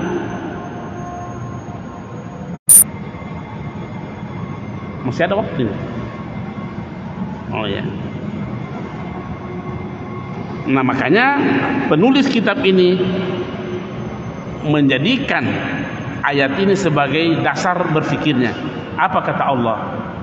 Alladzina yazkurunallaha qiyaman wa qu'udan wa ala junubihim, dan seterusnya di surah Ali Imran itu. Di sini yang disebutkan adalah situasi atau kondisi seseorang dalam kehidupannya. secara umum. Manusia itu kalau tidak duduk, kalau tidak berdiri, ya duduk. Kalau tidak duduk, baring. Itu secara umum itu. Ya. Secara umum, kalau tidak baring, kalau tidak berdiri, duduk. Ya. Mau sudah masulekah, duduk ton namanya. Sudah matahiyah, duduk ton namanya. Mau sudah mapasilojo, duduk juga namanya. Mau duduk maceking, duduk juga namanya. Ya. Cuma ini kondisi umum yang diterangkan. Berdiri, mau berdiri dengan miring, berdiri juga namanya. Mau berdiri dengan bungkuk, berdiri juga namanya. Begitu juga baring. Mau baring dengan mapas langga-langga aja, mapas cincin, tetap saja namanya berbaring. Jadi kalau begitu, makanya kitab ini mengatakan tidak boleh dibatasi oleh waktu.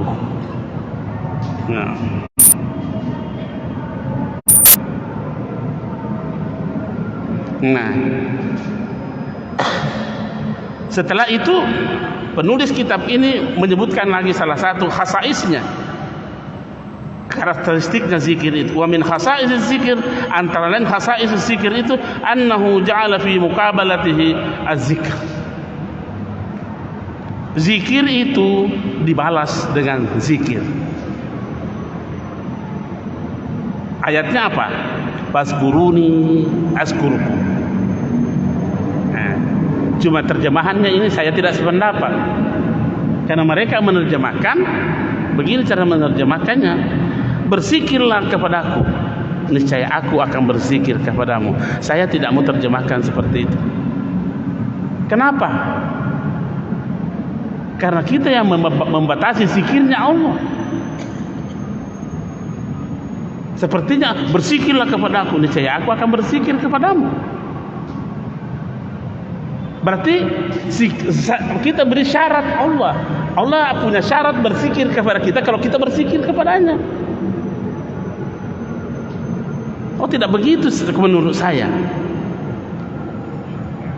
Tapi saya mau terjemahkan begini.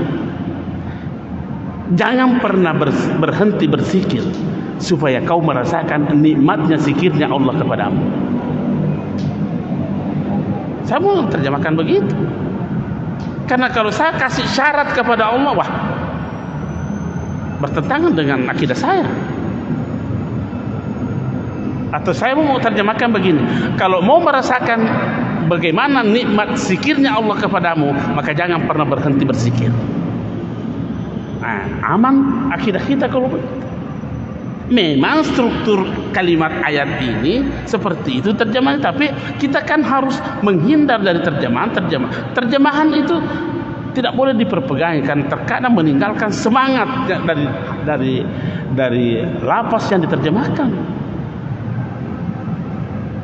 Terjemahan itu kadang meninggalkan semangat bahasa yang diterjemahkan. Kira-kira bagaimana pendapatnya kalau berzikirlah kepada aku, niscaya aku akan berzikir kepada aku. Datang, kalau umpamanya datang ke rumahku, niscaya saya akan datang ke rumahmu. Jadi nanti orang itu mau datang ke rumah, kamu datang ke rumahnya. Pernahkah Allah lalai terhadap hambanya? Pernahkah?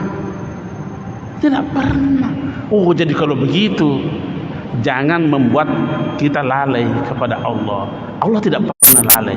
Jadi kita ini mau merasakan nikmatnya zikirnya Allah, maka jangan pernah berhenti berzikir. Sekian dan terima kasih. Wassalamualaikum warahmatullahi wabarakatuh. Ini masih panjang bab zikir ini. Maghrib yang dirahmati oleh Allah Subhanahu wa taala. Alhamdulillah, pada kesempatan yang mulia ini kita berkenan duduk bersama untuk berupaya lebih memahami daripada makna kehidupan kita. Tentu dengan pendekatan tasawuf.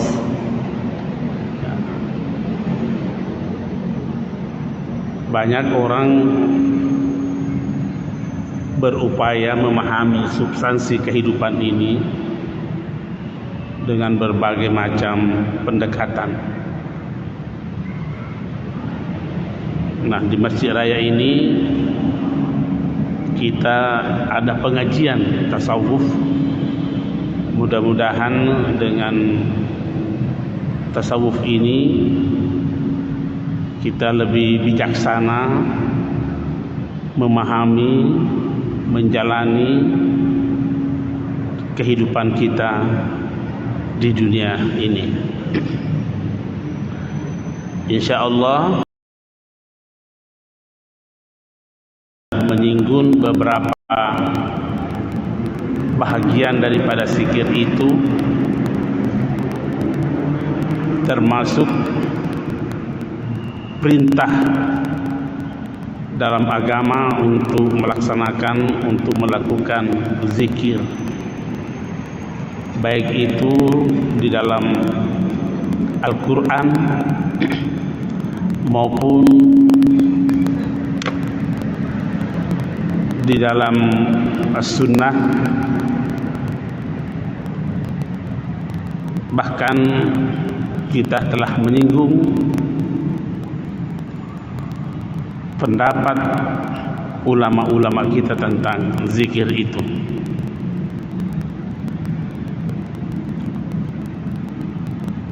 Salah satu pendapat yang kita baca pertemuan kita yang lalu, yaitu pernyataan dari Al-Ustaz Abu Ali Ad-Daqqaq. Siapa itu Abu Ali Ad-Daqqaq?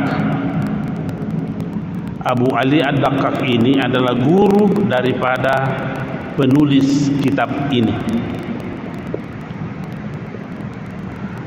Guru daripada penulis kitab ini.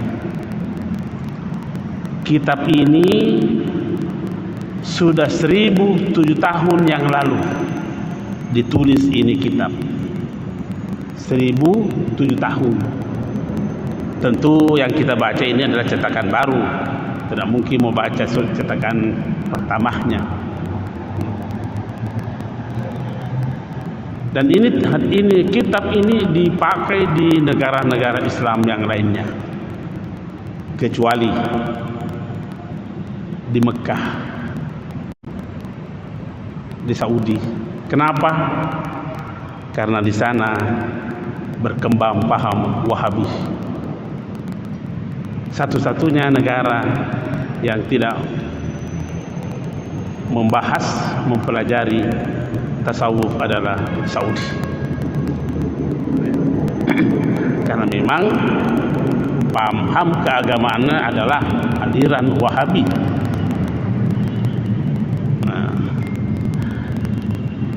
Sehingga terkadang kita mendengarkan ucapan-ucapan di Indonesia ini yang cenderung bahkan secara nyata-nyata menolak namanya tasawuf. Ya. Dan tidak sedikit juga kita temukan salah memahami namanya zikir. Tentu kita mau mempertegas pada kesempatan ini, seperti tidak apa-apa kita sebut orangnya supaya kita ini tidak sepaham dengan seperti itu. Seperti yang ada bahasa lamanya itu, Halif bahasa lama, yang secara tegas dinyatakan dalam medsos bahwa berzikir dengan Allah atau hu itu adalah sesuatu kesalahan besar. Dan bahkan dia katakan, seandainya orang ini hidup di zaman Umar, maka dikandato kepalanya palu-palu. Itu pernyataan beliau itu.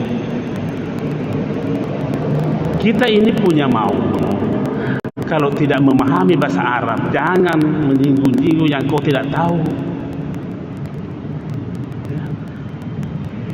Ini kan karena keterbatasan pengetahuannya terhadap sesuatu, lantas disalahkan.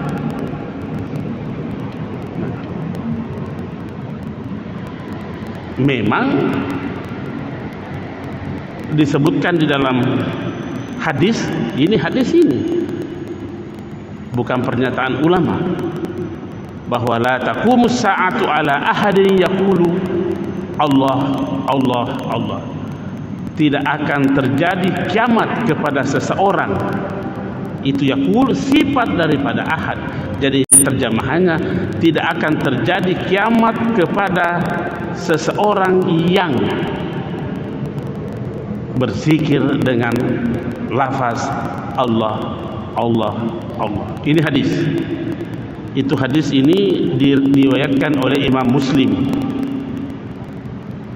di bab Al-Iman halaman 234, dan juga dikeluarkan oleh Ahmad bin Hanbal dalam kitabnya jilid 3 halaman 162.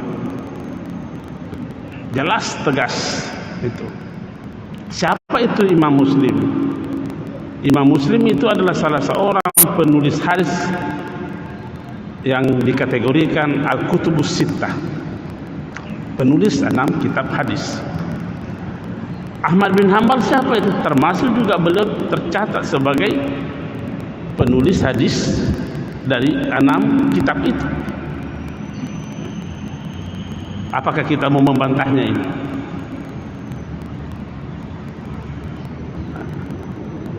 Lebih jauh lagi dikatakan la taqumus sa'atu hatta la yuqala fil ardi Allah Allah. Terjemahan bebasnya ini, selagi masih ada yang berzikir dengan Allah Allah, tidak akan kiamat dunia. Ini hadis diriwayatkan juga Imam Muslim, diriwayatkan juga Turmusi, diriwayatkan juga Ahmad bin Hanbal. Ini ulama-ulama hadis semua ini yang kita sebutkan adalah penulis kitab-kitab hadis yang 6 itu. Kenapa tidak dikatakan la ilaha illallah? Kenapa cuma Allah Allah?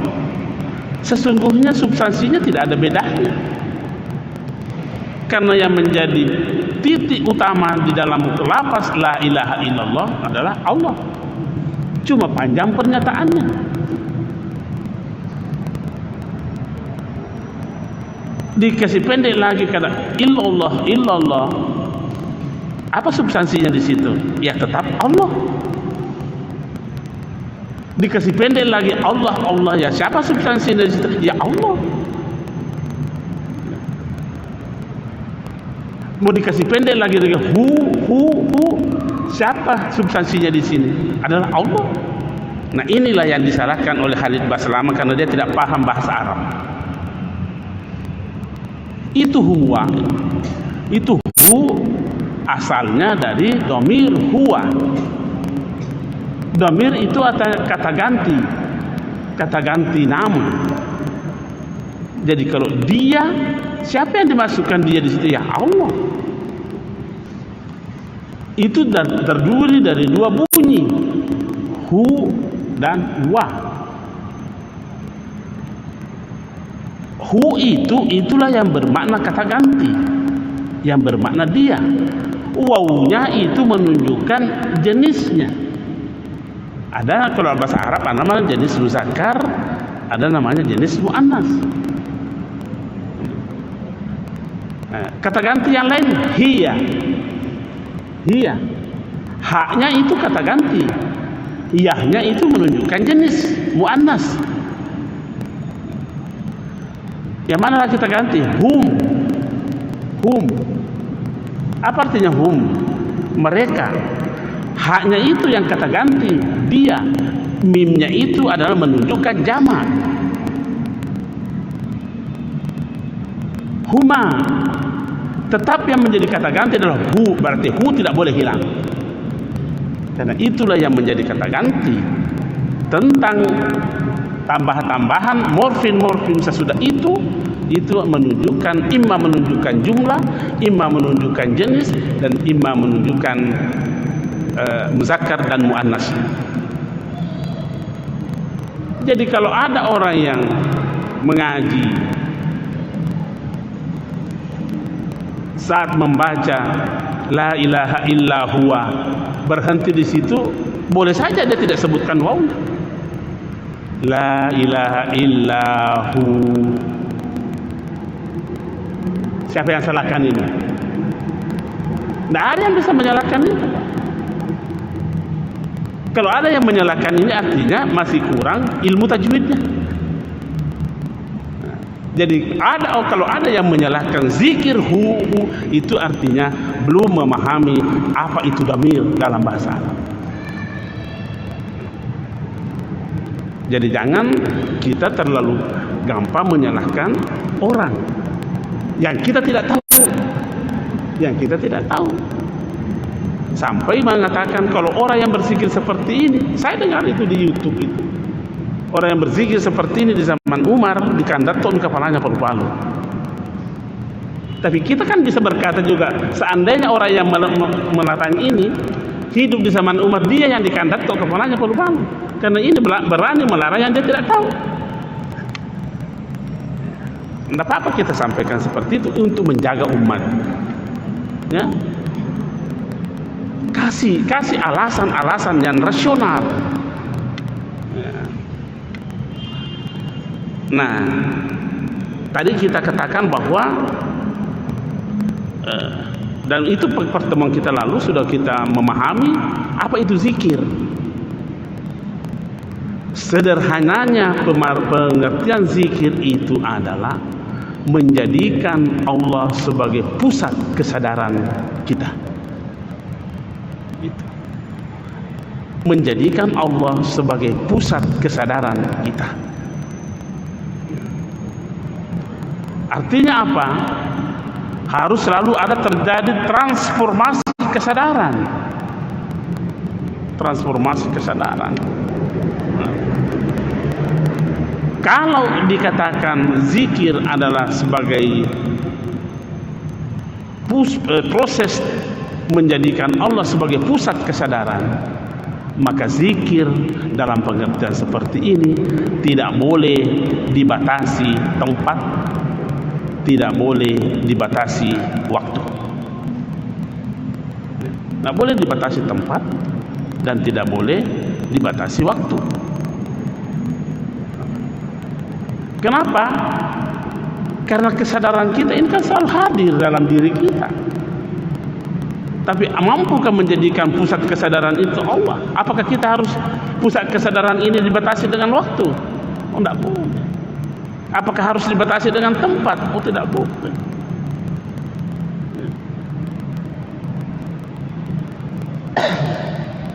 Kita memberi ilustrasi.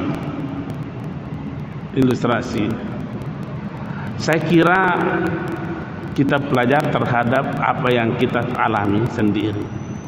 Kalau kita ke Mekah, sempat ke Raudah, kita tidak tahu kenapa menangis, tidak tahu apa penyebabnya. Ini tangis apa ini? Tangis apa itu ketika berada di Raudah mendekat dengan makam Rasulullah? Ada di Masjidil Haram, keluar tangis, kita tidak tahu tangis apa ini.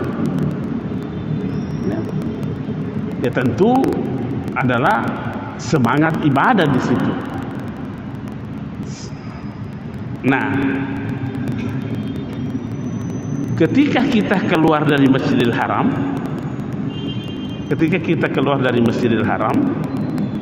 masih adakah semangat mau menangis itu? Nah, kalau tidak, artinya kita telah membatasi zikir itu dengan tempat. Kemana semangatmu menangis ketika dia berada di Jeddah, kemudian kembali di Indonesia? Mana semangat menangis itu? Hilang karena memang zikirnya dibatasi oleh tempat.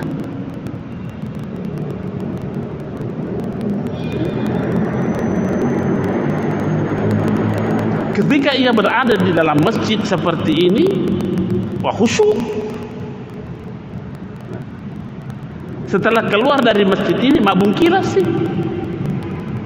Ini namanya zikirnya itu dibatasi tempat.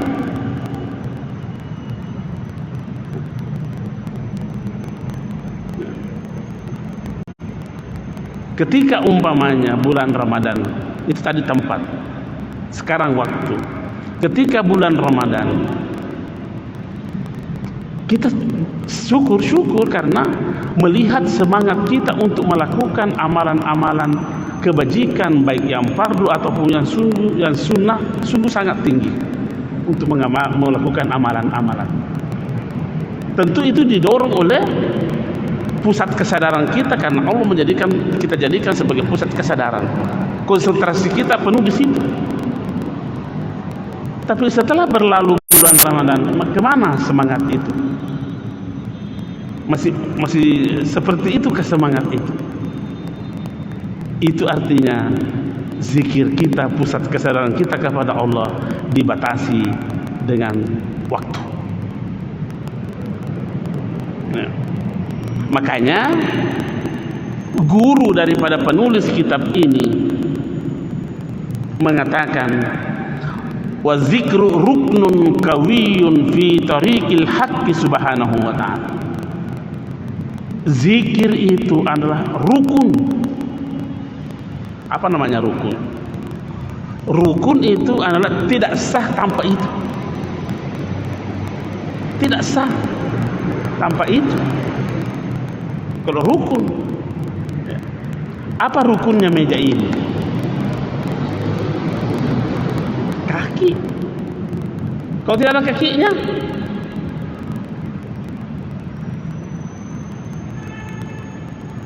rukun.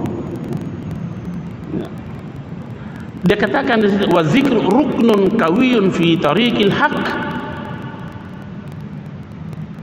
Zikir atau adalah rukun yang kuat dalam menempuh perjalanan menuju kepada Allah Subhanahu wa ta'ala. Jadi kalau tidak ada rukunnya, tidak sah namanya perjalanan itu.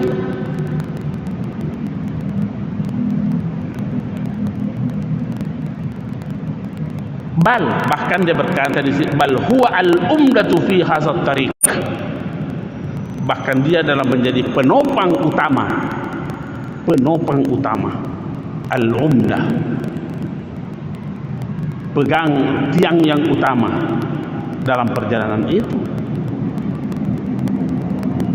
Baru dia katakan, wala yasilu ahadun ilallahi illa bidawamiz zikr. Tidak akan mungkin seseorang sampai kepada Allah kecuali dengan zikir yang kontinu. Artinya zikir yang tak terputus. Jangan diputus dengan tempat, jangan diputus dengan waktu. Tegas dinyatakan dalam kitab, wala yazilu ahadun ilallahi illa bidawamiz zikr.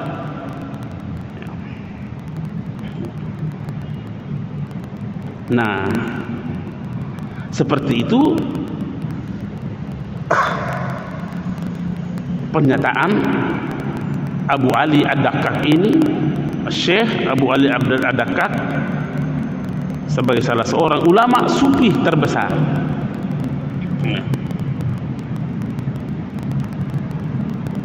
Nah, sekarang ini bagaimana model sampai kepada Allah itu? Kan dia kata, wala yasilu ahadun, tidak akan sampai seseorang kepada Allah. Jangan pernah kita membayangkan sampainya seseorang kepada Allah adalah sama dengan sampainya seseorang dalam perjalanannya tiba di masjid.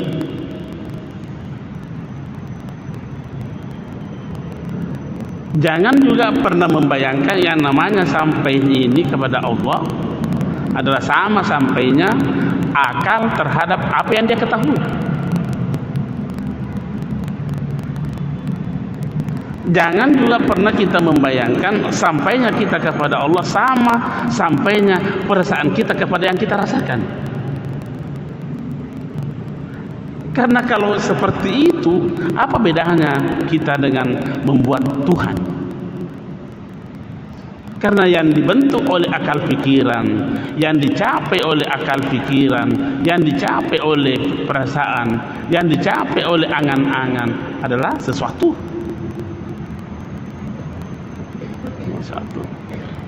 Ya. Nah, zikir ini bukan hanya amalun qalbiyun, bukan hanya itu, bukan hanya kerja hati, bukan hanya, tapi juga termasuk kegiatan lidah, termasuk kegiatan anggota tubuh. Ya.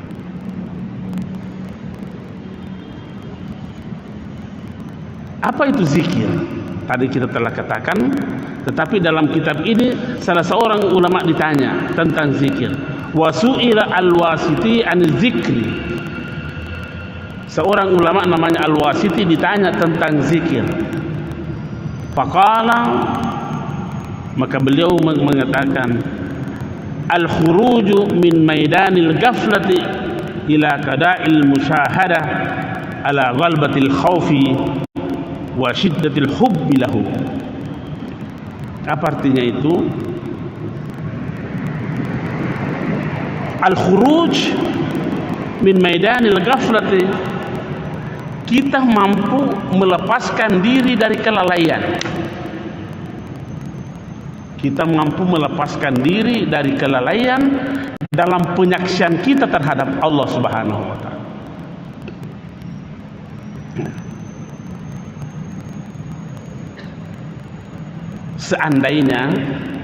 Seandainya ini kita memahami bahwa semua yang dan harus dipahami seperti itu, semua yang ada di dunia ini, semua yang ada ini adalah tanda-tanda Allah. Itu tanda, berarti yang ditandai siapa? Jadi kalau itu adalah tanda, pasti ada yang ditandai. Pasti ada yang ditandai. Siapa yang ditandai tanda itu? Ya Allah. Jadi kalau begitu, segala yang ada ini adalah tanda-tanda Allah. Mampukah kita menangkap yang ditandai dari segala yang ada ini?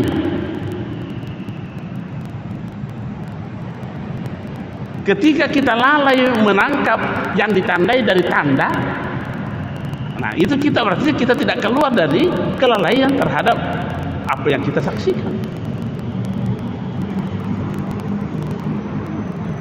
Nah, umpamanya contoh ini, contoh saja ini.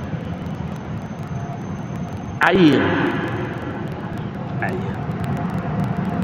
Dia ada tanda. Kalau pusat kesadaran kita berhenti pada air, maka kita sewenang-wenangnya melakukan berbuat terhadap air ini. Dia dibuang kemana-mana karena cuma dia air. Karena yang kita lihat hanya tandanya, tapi kita tidak melihat apa yang dia tandai.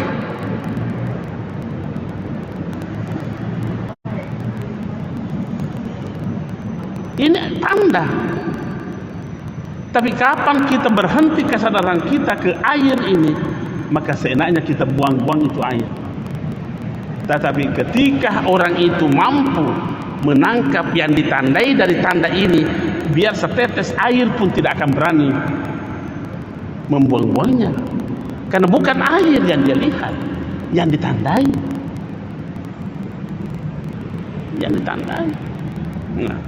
Nah inilah yang dikatakan oleh Al-Wasiti ketika ditanya tentang zikir. Al-khuruju min maidanil ghaflati mampunya seseorang melepaskan dirinya dari kelalaian karena adanya penyaksian terhadap yang ditandai itu.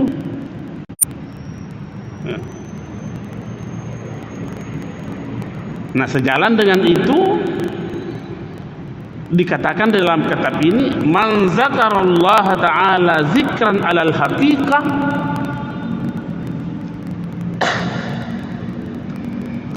siapa yang berzikir kepada Allah dengan zikir yang sebenar-benarnya, seperti tadi yang kita sebutkan itu, nasya fi jambi zikrihi kulla syai'in,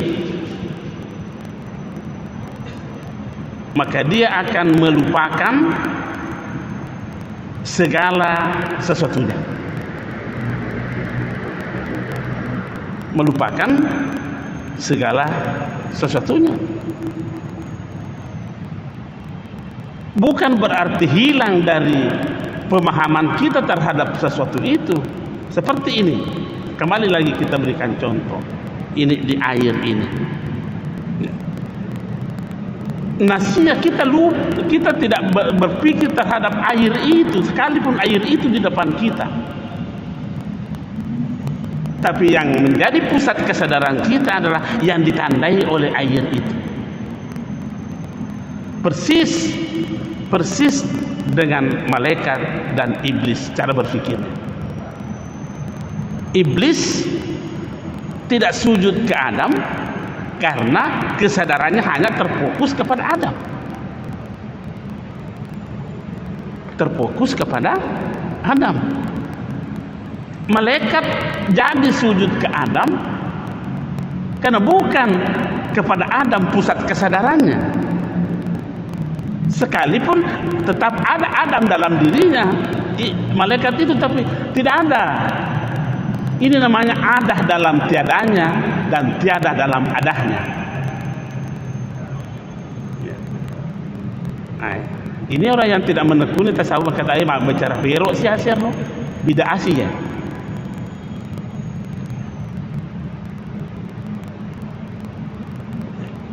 Iblis tidak sujud karena pusat kesadarannya kepada bendahnya, materialnya Adam. Makanya seenaknya saja memperlakukan Adam. Begitu juga kalau kita pusat kesadaran kita kepada air ini, seenaknya kita main-mainkan ini air, mau buang kemana-mana tidak ada urusan. Tapi kapan kita menjadikan yang ditandai itu menjadi pusat kesadaran kita, nah biar kita disuruh satu tetes pun air tidak akan berani kita mau membuang-buangnya, Pak. Membuang-buangnya. Biar barangkali semut kecil itu, makhluk yang terkecil barangkali saja pun tidak berani kita membunuhnya. Karena memang pusat kesadaran kita bukan pada semut. Karena semut hanya tanda, tetapi pusat kesadaran kita kepada yang ditandai oleh semut itu.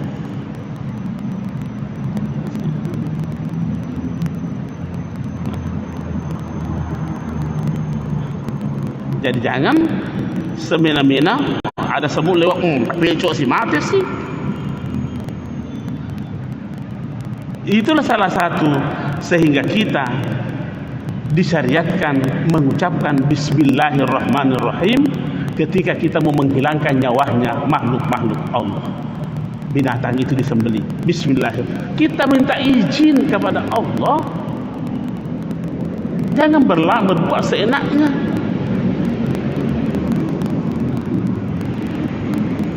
Kan itu tanda semua itu. Akan Allah berfirman, inna fi khalqis samawati wal ardi wa ikhtilafil laili wan nahari bla bla bla bla la ayatin. Semua itu adalah tanda liqaumin yaqilun, bagi mereka yang mau menggunakan akalnya. Nah, inilah yang dikatakan man zakarallaha zikran alal haqiqah nasya fi jambi zikrihi kulla syai'in. Lupa kepada air ini. Ya. Malaikat tidak menjadikan adanya Adam sebagai sesuatu yang menjadi penghalang untuk sujud kepada, karena bukan itu menjadi urusan. Siapa yang suruh dia sujud?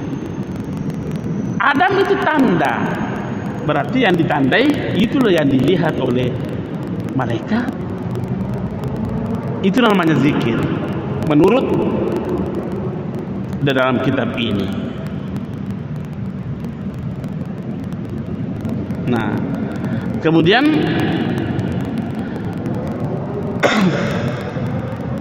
di dalam kitab ini disebutkan salah satu sabda Rasulullah sallallahu alaihi wasallam. Ini banyak sanad-sanadnya ini.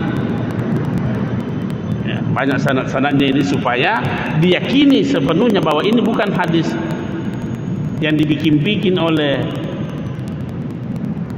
sembarang orang. Artinya bukan ini hadis lemah, bukan ini hadis palsu. Dipertegas mulai dari sini sampai berakhir pada An Jabir bin Abdullah. Siapa itu Jabir bin Abdullah? Sahabat Nabi. Apa katanya? Kharaja alaina Rasulullah sallallahu alaihi wasallam faqala. Suatu saat Rasulullah sallallahu alaihi wasallam keluar kepada sekelompok manusia, pada manusia ini.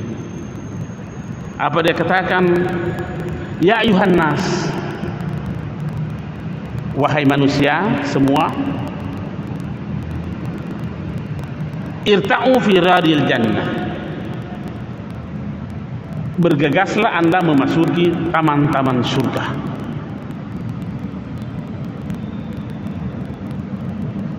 Fakulna, maka kami berkata, ya Rasulullah, ma riyadul jannah. Ya Rasulullah, apa itu taman surga? Qala, maka bersabdalah Rasulullah sallallahu alaihi wasallam, majalizul zikr, majlis zikir. Apa namanya majlis? Berkumpulnya beberapa orang di dalam sebuah pertemuan untuk berzikir kepada Allah. Itu namanya majelis zikir. Apakah tidak cukup dalil ini yang membenarkan bahwa kita dibenarkan zikir berjamaah? Nah, tidak cukupkah kita memahami bahwa ini dibenarkan dalam zikir berjamaah? Nah, ini anehnya lagi. Saya dengar di radio. Radionya itu adalah Ad-Dinun Nasiha. Dia katakan bahwa bid'ah yang pertama muncul adalah zikir berjamaah. La haula wala quwata illa billah. Coba buka radio itu Pak itu. Kita dengarkan itu kata-kata itu. Kenapa kita harus tegas juga ngomong begini? Karena ini tidak masuk di akal. Hanya bersandar kepada pernyataan, bukan pernyataan hadis yang dia pakai, tapi pernyataannya sahabat Ibnu Mas'ud. Dan tidak mungkin bertentangan pernyataan Nabi dengan pernyataan sahabat. Kalau begitu, perbaiki dulu pemahamanmu terhadap apa yang disebutkan oleh Ibnu Mas'ud. Jangan lantas dikatakan, jangan sepotong-potong membaca itu kitab. Tegas itu di radio itu dikatakan, Pak, bid'ah yang pertama muncul adalah zikir berjamaah. La haula wala. Apa tidak sama pekerjaannya Abu Jahal ini?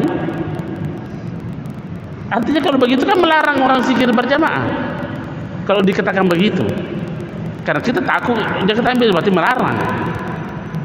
Apa yang dilakukan oleh Abu Jahal terhadap Rasulullah sallallahu alaihi wasallam? Dia larang Rasulullah salat di Masjidil Haram. Apa kata Abu Jahal? Kalau saya lihat ke Muhammad sembahyang lagi di Masjidil Haram, saya injak lehermu.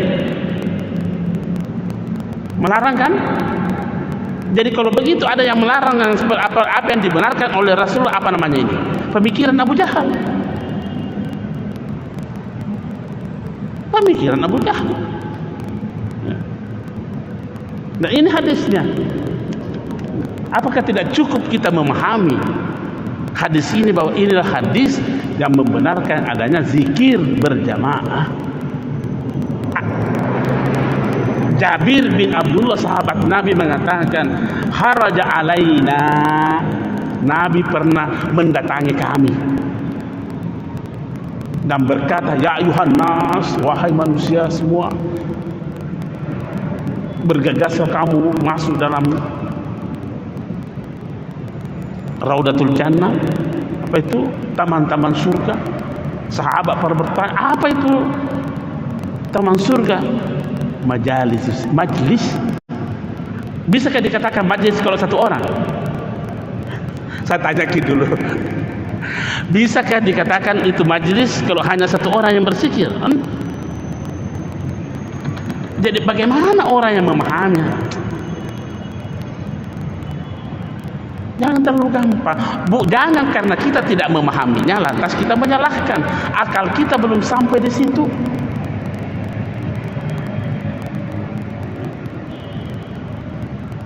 Maka kemudian langsung Nabi lagi berkatakan, waruhu, datangilah majelis zikir itu. Apa itu datangilah? Pergilah berjamaah di situ kan? Ya kalau berjamaah lawan daripada sendiri. Bagaimana? Bisakah dikatakan majelis zikir kalau satu orang? Saya dirikan sebuah majelis zikir. Siapa pesertanya? Saya sendiri. Majelis zikir apa itu? Tabe ini, mari kita berpikir. Wah, saya mau dirikan majelis zikir. Dan saya sudah dirikan majelis zikir. Apa namanya? Majelis zikir ini. Berapa pesertanya? Saya sendiri. Oh, tidak bisa dikatakan majelis itu karena satu orang. Ya. Nabi mengatakan waruhu, ke sana kok. Ke sana maksudnya itu taman-taman surga itu. Waskuru, dan berzikirlah kamu di situ. Lantas dikatakan man kana yuhib an ya'lam manzilatahu indallahi falyanzur kaifa manzilatullahi indahu. Siapa yang ingin mengetahui bagaimana kedudukannya di sisi Allah, mau mengetahui betapa kedudukan kita di sisi Allah, falyanzur, hendaklah ia melihat bagaimana kedudukan Allah pada dirinya.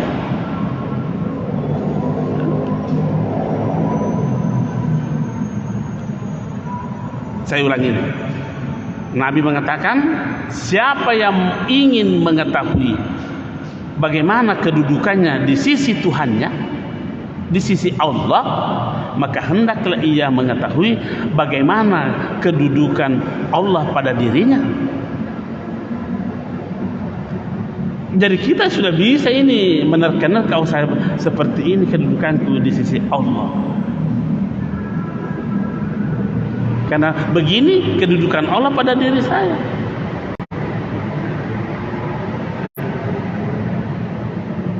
Fa inna Allah subhanahu wa ta'ala yanzilul abda min haitsu ansalahu min nafsihi.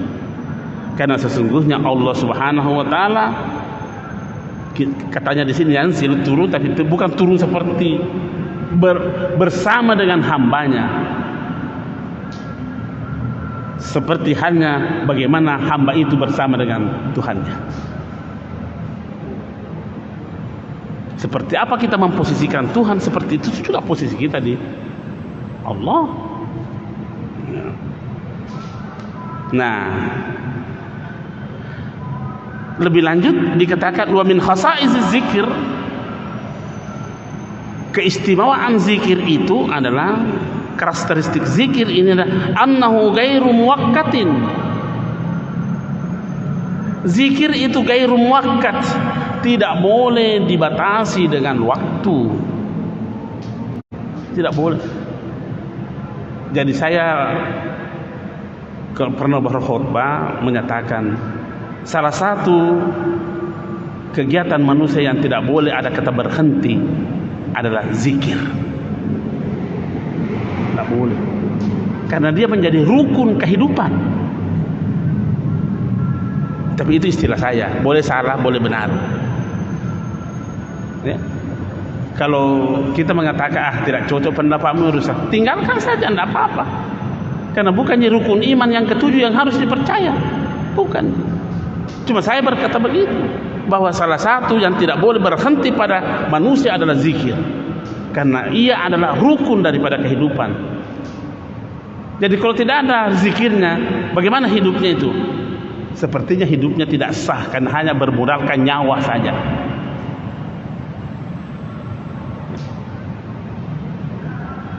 Hidup hanya modalnya nyawa, modalnya roh. Semua bisa seperti itu. Kafir juga bisa hidup, binatang juga bisa. Tapi itu pernyataan pribadi saya, boleh diikuti, boleh tidak. Jadi annahu ghairu muwaqqatin, zikir itu tidak terbatas dengan waktu. Bal ma min waqtin min al-awqati illa wal 'abdu ma'murun bi zikrillah. Tidak ada apa istilahnya kalau jarak waktu yang sesederhana, tidak ada pun spasi waktu yang dilewati oleh manusia yang harus lepas daripada zikir. Tidak ada. Nah, zikir apa yang harus begini nih? Mau zikir qalbiyun tidak boleh berhenti, mau zikir qauliyun tidak boleh berhenti. Jangan dikira berzikir itu hanya menyebutkan Allah, Allah atau la ilaha illallah, itu lafaznya zikir. Lafaznya zikir. Ketika kita berbicara dan tetap menjadikan Allah sebagai pusat kesadaran kita dalam berbicara itu, maka itu zikir. Kan itu zikir. Jadi hati tidak boleh berhenti berzikir, pembicaraan tidak boleh berhenti berzikir, bergerak pun tidak boleh berhenti berzikir. Tidak boleh berhenti selama gerakan kita itu dimotivasi dengan sebuah kesadaran bahwa pusat kesadaran kita adalah Allah Subhanahu wa taala, maka gerakan itu adalah gerakan zikir. Zikir. Sini ma min waqtin minal awqati illa wal 'abdu ma'murun bi zikrillah, imma fardan, boleh saja itu sudah difardukan, wa imma nadaban, boleh sunnah. Baru penulis kitab ini memberi satu contoh salat, tapi dilihat dari segi ini, dilihat dari segi gerakannya, bukan dilihat dari rohnya, tapi dilihat dari gerakannya. Salat itu dengan yang dimulai dengan takbir, diakhiri dengan salam, itu ada waktunya. Ada waktunya. Ya, kan ada waktunya itu.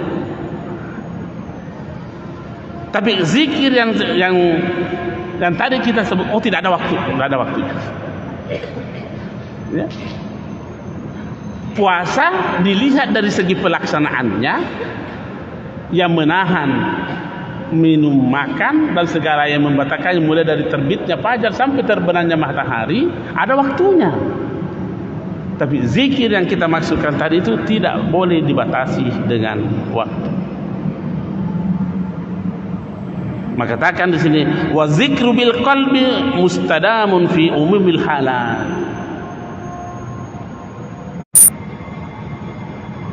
Masih ada waktu. Oh ya.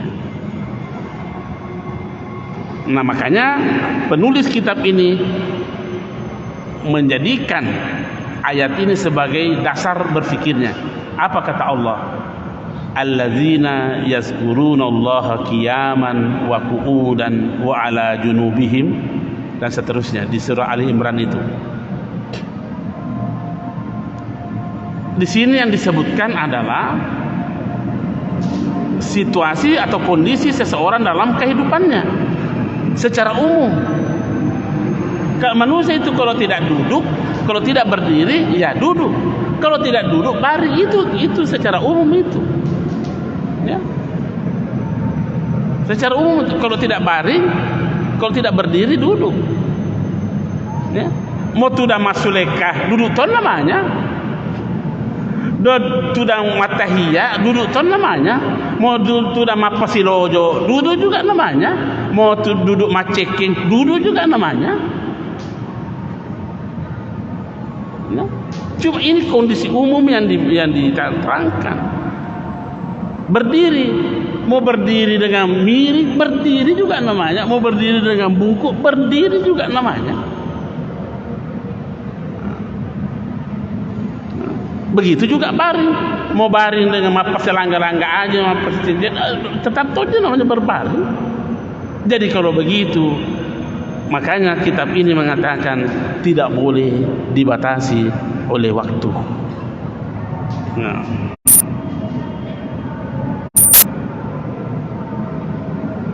Nah, setelah itu penulis kitab ini menyebutkan lagi salah satu khasaisnya, karakteristiknya zikir itu. Wa min khasais zikir, antara lain khasais zikir itu annahu ja'ala fi muqabalatihi az-zikr. Zikir itu dibalas dengan zikir. Ayatnya apa? Fazkuruni azkurukum. Cuma terjemahannya ini saya tidak sependapat, karena mereka menerjemahkan begini cara menerjemahkannya: berzikirlah kepadaku, niscaya aku akan berzikir kepadamu. Saya tidak mau terjemahkan seperti itu. Kenapa? Karena kita yang membatasi zikirnya Allah. Sepertinya berzikirlah kepadaku, niscaya aku akan berzikir kepadamu. Berarti kita beri syarat Allah. Allah punya syarat berzikir kepada kita kalau kita berzikir kepadanya. Oh, tidak begitu menurut saya. Tapi saya mau terjemahkan begini: jangan pernah berhenti berzikir supaya kau merasakan nikmatnya zikirnya Allah kepadamu. Saya mau terjemahkan begitu. Karena kalau saya kasih syarat kepada Allah, wah, bertentangan dengan akidah saya. Atau saya mau terjemahkan begini: kalau mau merasakan bagaimana nikmat zikirnya Allah kepadamu, maka jangan pernah berhenti berzikir. Nah, aman akidah kita kalau begitu. Memang struktur kalimat ayat ini seperti itu terjemahan, tapi kita kan harus menghindar dari terjemahan. Terjemahan itu tidak boleh diperpegangi, kan terkadang meninggalkan semangat dari lafaz yang diterjemahkan. Terjemahan itu kadang meninggalkan semangat bahasa yang diterjemahkan. Kira-kira bagaimana pendapat kalau berzikirlah kepada aku, niscaya aku akan berzikir kepada aku. Datang, kalau umpamanya datang ke rumahku, niscaya saya akan datang ke rumahmu. Jadi nanti orang itu mau datang kalau kamu datang ke rumahnya. Pernahkah Allah lalai terhadap hambanya? Pernahkah? Tidak pernah.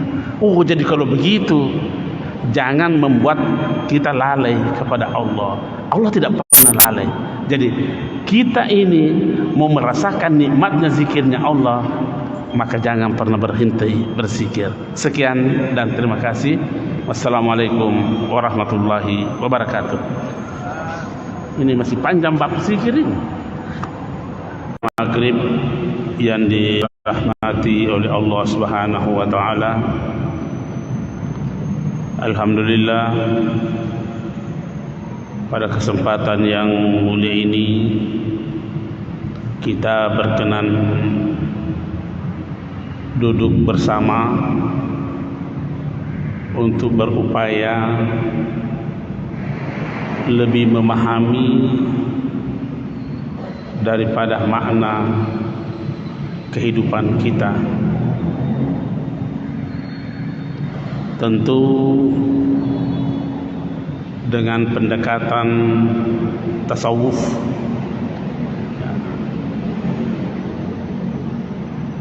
banyak orang berupaya memahami substansi kehidupan ini dengan berbagai macam pendekatan. Nah, di Masjid Raya ini kita ada pengajian tasawuf. Mudah-mudahan dengan tasawuf ini kita lebih bijaksana memahami, menjalani kehidupan kita di dunia ini. Insya Allah menyinggung beberapa bahagian daripada zikir itu, termasuk perintah dalam agama untuk melakukan zikir, baik itu di dalam Al-Quran maupun di dalam As-Sunnah. Bahkan kita telah menyinggung pendapat ulama-ulama kita tentang zikir itu.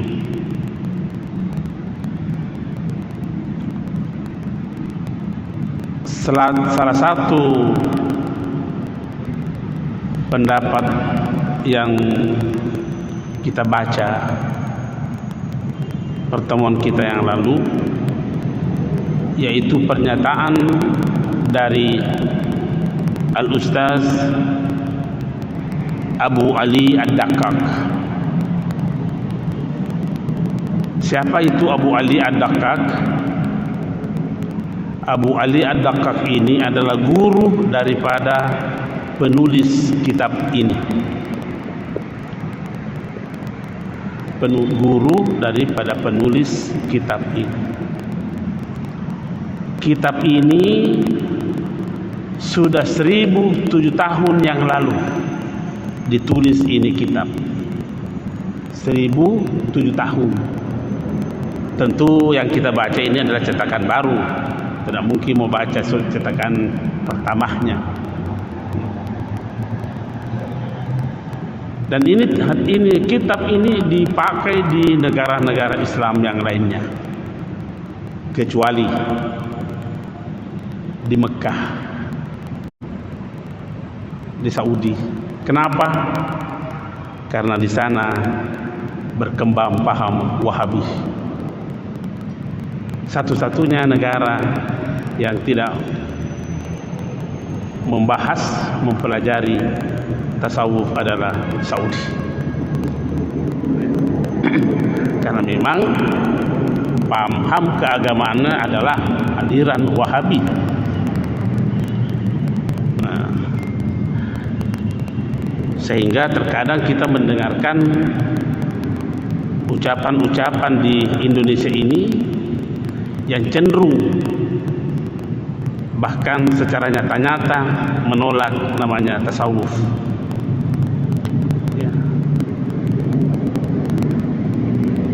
Dan tidak sedikit juga kita temukan salah memahami namanya zikir. Nah, tentu kita mau mempertegas pada kesempatan ini, seperti tidak apa-apa kita sebut orangnya supaya kita ini tidak sepaham dengan seperti itu. Seperti yang ada bahasa lamanya itu, alif bahasa lama, yang secara tegas dinyatakan dalam medsos bahwa berzikir dengan Allah atau hu itu adalah sesuatu kesalahan besar. Dan bahkan dia katakan, seandainya orang ini hidup di zaman Umar, maka dikandato kepalanya palu-palu. Itu pernyataan beliau itu. Kita ini punya mau, kalau tidak memahami bahasa Arab, jangan menyinggung-nyinggung yang kau tidak tahu. Ini kan karena keterbatasan pengetahuannya terhadap sesuatu, lantas disalahkan.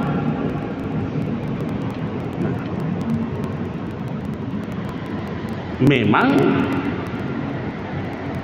disebutkan di dalam hadis ini bukan pernyataan ulama, bahwa la taqumus sa'atu ala ahadin yaqulu Allah Allah Allah. Tidak akan terjadi kiamat kepada seseorang, itu yaqul sifat daripada ahad. Jadi terjemahannya, tidak akan terjadi kiamat kepada seseorang yang berzikir dengan lafaz Allah Allah Allah. Ini hadis. Itu hadis ini diriwayatkan oleh Imam Muslim di bab Al-Iman halaman 234, dan juga dikeluarkan oleh Ahmad bin Hanbal dalam kitabnya jilid 3 halaman 162. Jelas tegas itu. Siapa itu Imam Muslim? Imam Muslim itu adalah salah seorang penulis hadis yang dikategorikan Al-Kutubus Sittah, penulis 6 kitab hadis. Ahmad bin Hanbal siapa itu? Termasuk juga beliau tercatat sebagai penulis hadis dari 6 kitab itu. Apakah kita mau membantahnya ini?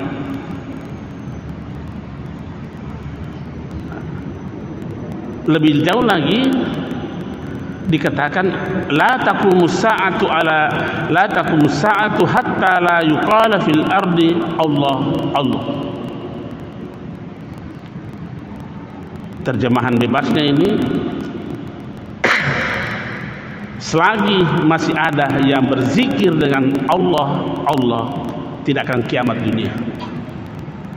Ini hadis diriwayatkan juga Imam Muslim, diriwayatkan juga Turmusi, diriwayatkan juga Ahmad bin Hanbal. Ini ulama-ulama hadis semua ini yang kita sebutkan adalah penulis kitab-kitab hadis yang 6 itu. Kenapa tidak dikatakan la ilaha illallah? Kenapa cuma Allah Allah? Sesungguhnya substansinya tidak ada bedanya, karena yang menjadi titik utama di dalam lafaz la ilaha illallah adalah Allah, cuma panjang pernyataannya. Dikasih pendek lagi kata illallah illallah, apa substansinya di situ? Ya tetap Allah. Dikasih pendek lagi Allah Allah, ya siapa substansinya di situ? Ya Allah. Mau dikasih pendek lagi hu, siapa substansinya di sini? Adalah Allah. Nah inilah yang disalahkan oleh Khalid Baslama karena dia tidak paham bahasa Arab. Itu huwa, itu hu asalnya dari domir huwa. Domir itu kata ganti nama. Jadi kalau dia, siapa yang dimasukkan dia di situ? Ya Allah. Itu terdiri dari 2 bunyi, hu dan wa. Hu itulah yang bermakna kata ganti, yang bermakna dia. Wawunya itu menunjukkan jenisnya. Ada kalau bahasa Arab ada namanya jenis muzakkar, ada namanya jenis muannas. Kata ganti yang lain hiya. Haknya itu kata ganti, yahnya itu menunjukkan jenis muannas. Yang mana kita ganti? Hum. Apa artinya hum? Mereka. Haknya itu yang kata ganti, dia. Mimnya itu adalah menunjukkan jamak. Huma. Tetap yang menjadi kata ganti adalah hu, berarti hu tidak boleh hilang. Karena itulah yang menjadi kata ganti. tentang tambahan morfin sesudah itu menunjukkan imma menunjukkan jumlah, imma menunjukkan jenis, dan imma menunjukkan muzakkar dan muannas. Jadi kalau ada orang yang mengaji saat membaca la ilaha illa huwa berhenti di situ, boleh saja dia tidak sebutkan waw. La ilaha illahu. Siapa yang salahkan ini? Tidak ada yang bisa menyalahkan ini. Kalau ada yang menyalahkan ini, artinya masih kurang ilmu tajwidnya. Jadi kalau ada yang menyalahkan zikir hu itu artinya belum memahami apa itu dhamir dalam bahasa Arab. Jadi jangan kita terlalu gampang menyalahkan orang yang kita tidak tahu. Sampai mengatakan kalau orang yang berzikir seperti ini, saya dengar itu di YouTube itu. Orang yang berzikir seperti ini di zaman Umar dikandaton kepalanya palu-palu. Tapi kita kan bisa berkata juga, seandainya orang yang melarang ini hidup di zaman Umar, dia yang dikandaton kepalanya palu-palu. Karena ini berani melarang yang dia tidak tahu. Tidak apa-apa kita sampaikan seperti itu untuk menjaga umat. Ya. Kasih alasan-alasan yang rasional. Ya. Nah, tadi kita katakan bahwa dan itu pertemuan kita lalu sudah kita memahami apa itu zikir. Sederhananya pengertian zikir itu adalah menjadikan Allah sebagai pusat kesadaran kita. Menjadikan Allah sebagai pusat kesadaran kita. Artinya apa? Harus selalu ada terjadi transformasi kesadaran. Transformasi kesadaran. Kalau dikatakan zikir adalah sebagai proses menjadikan Allah sebagai pusat kesadaran, maka zikir dalam pengertian seperti ini tidak boleh dibatasi tempat, tidak boleh dibatasi waktu. Tidak boleh dibatasi tempat dan tidak boleh dibatasi waktu. Kenapa? Karena kesadaran kita ini kan selalu hadir dalam diri kita. Tapi mampukah menjadikan pusat kesadaran itu Allah? Apakah kita harus pusat kesadaran ini dibatasi dengan waktu? Oh, tidak boleh. Apakah harus dibatasi dengan tempat? Oh, tidak boleh.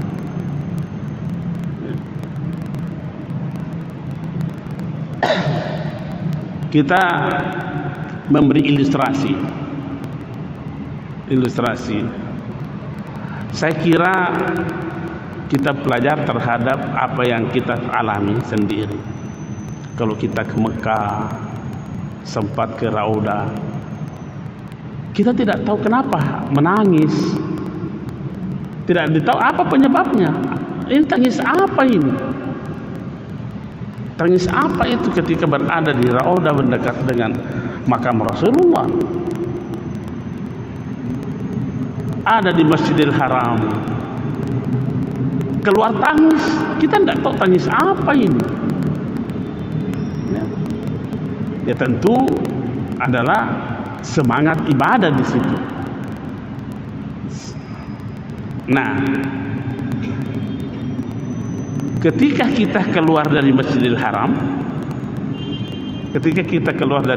Haram, masih adakah semangat mau menangis itu? Nah, kalau tidak, artinya kita telah membatasi zikir itu dengan tempat.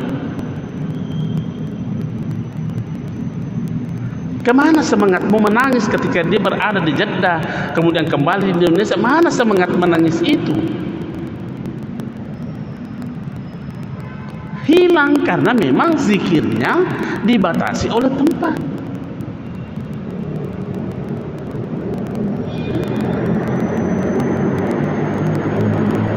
ketika ia berada di dalam masjid seperti ini, wah khusyuk. Setelah keluar dari masjid ini, mabung kilas sih. Ini namanya zikirnya itu dibatasi tempat.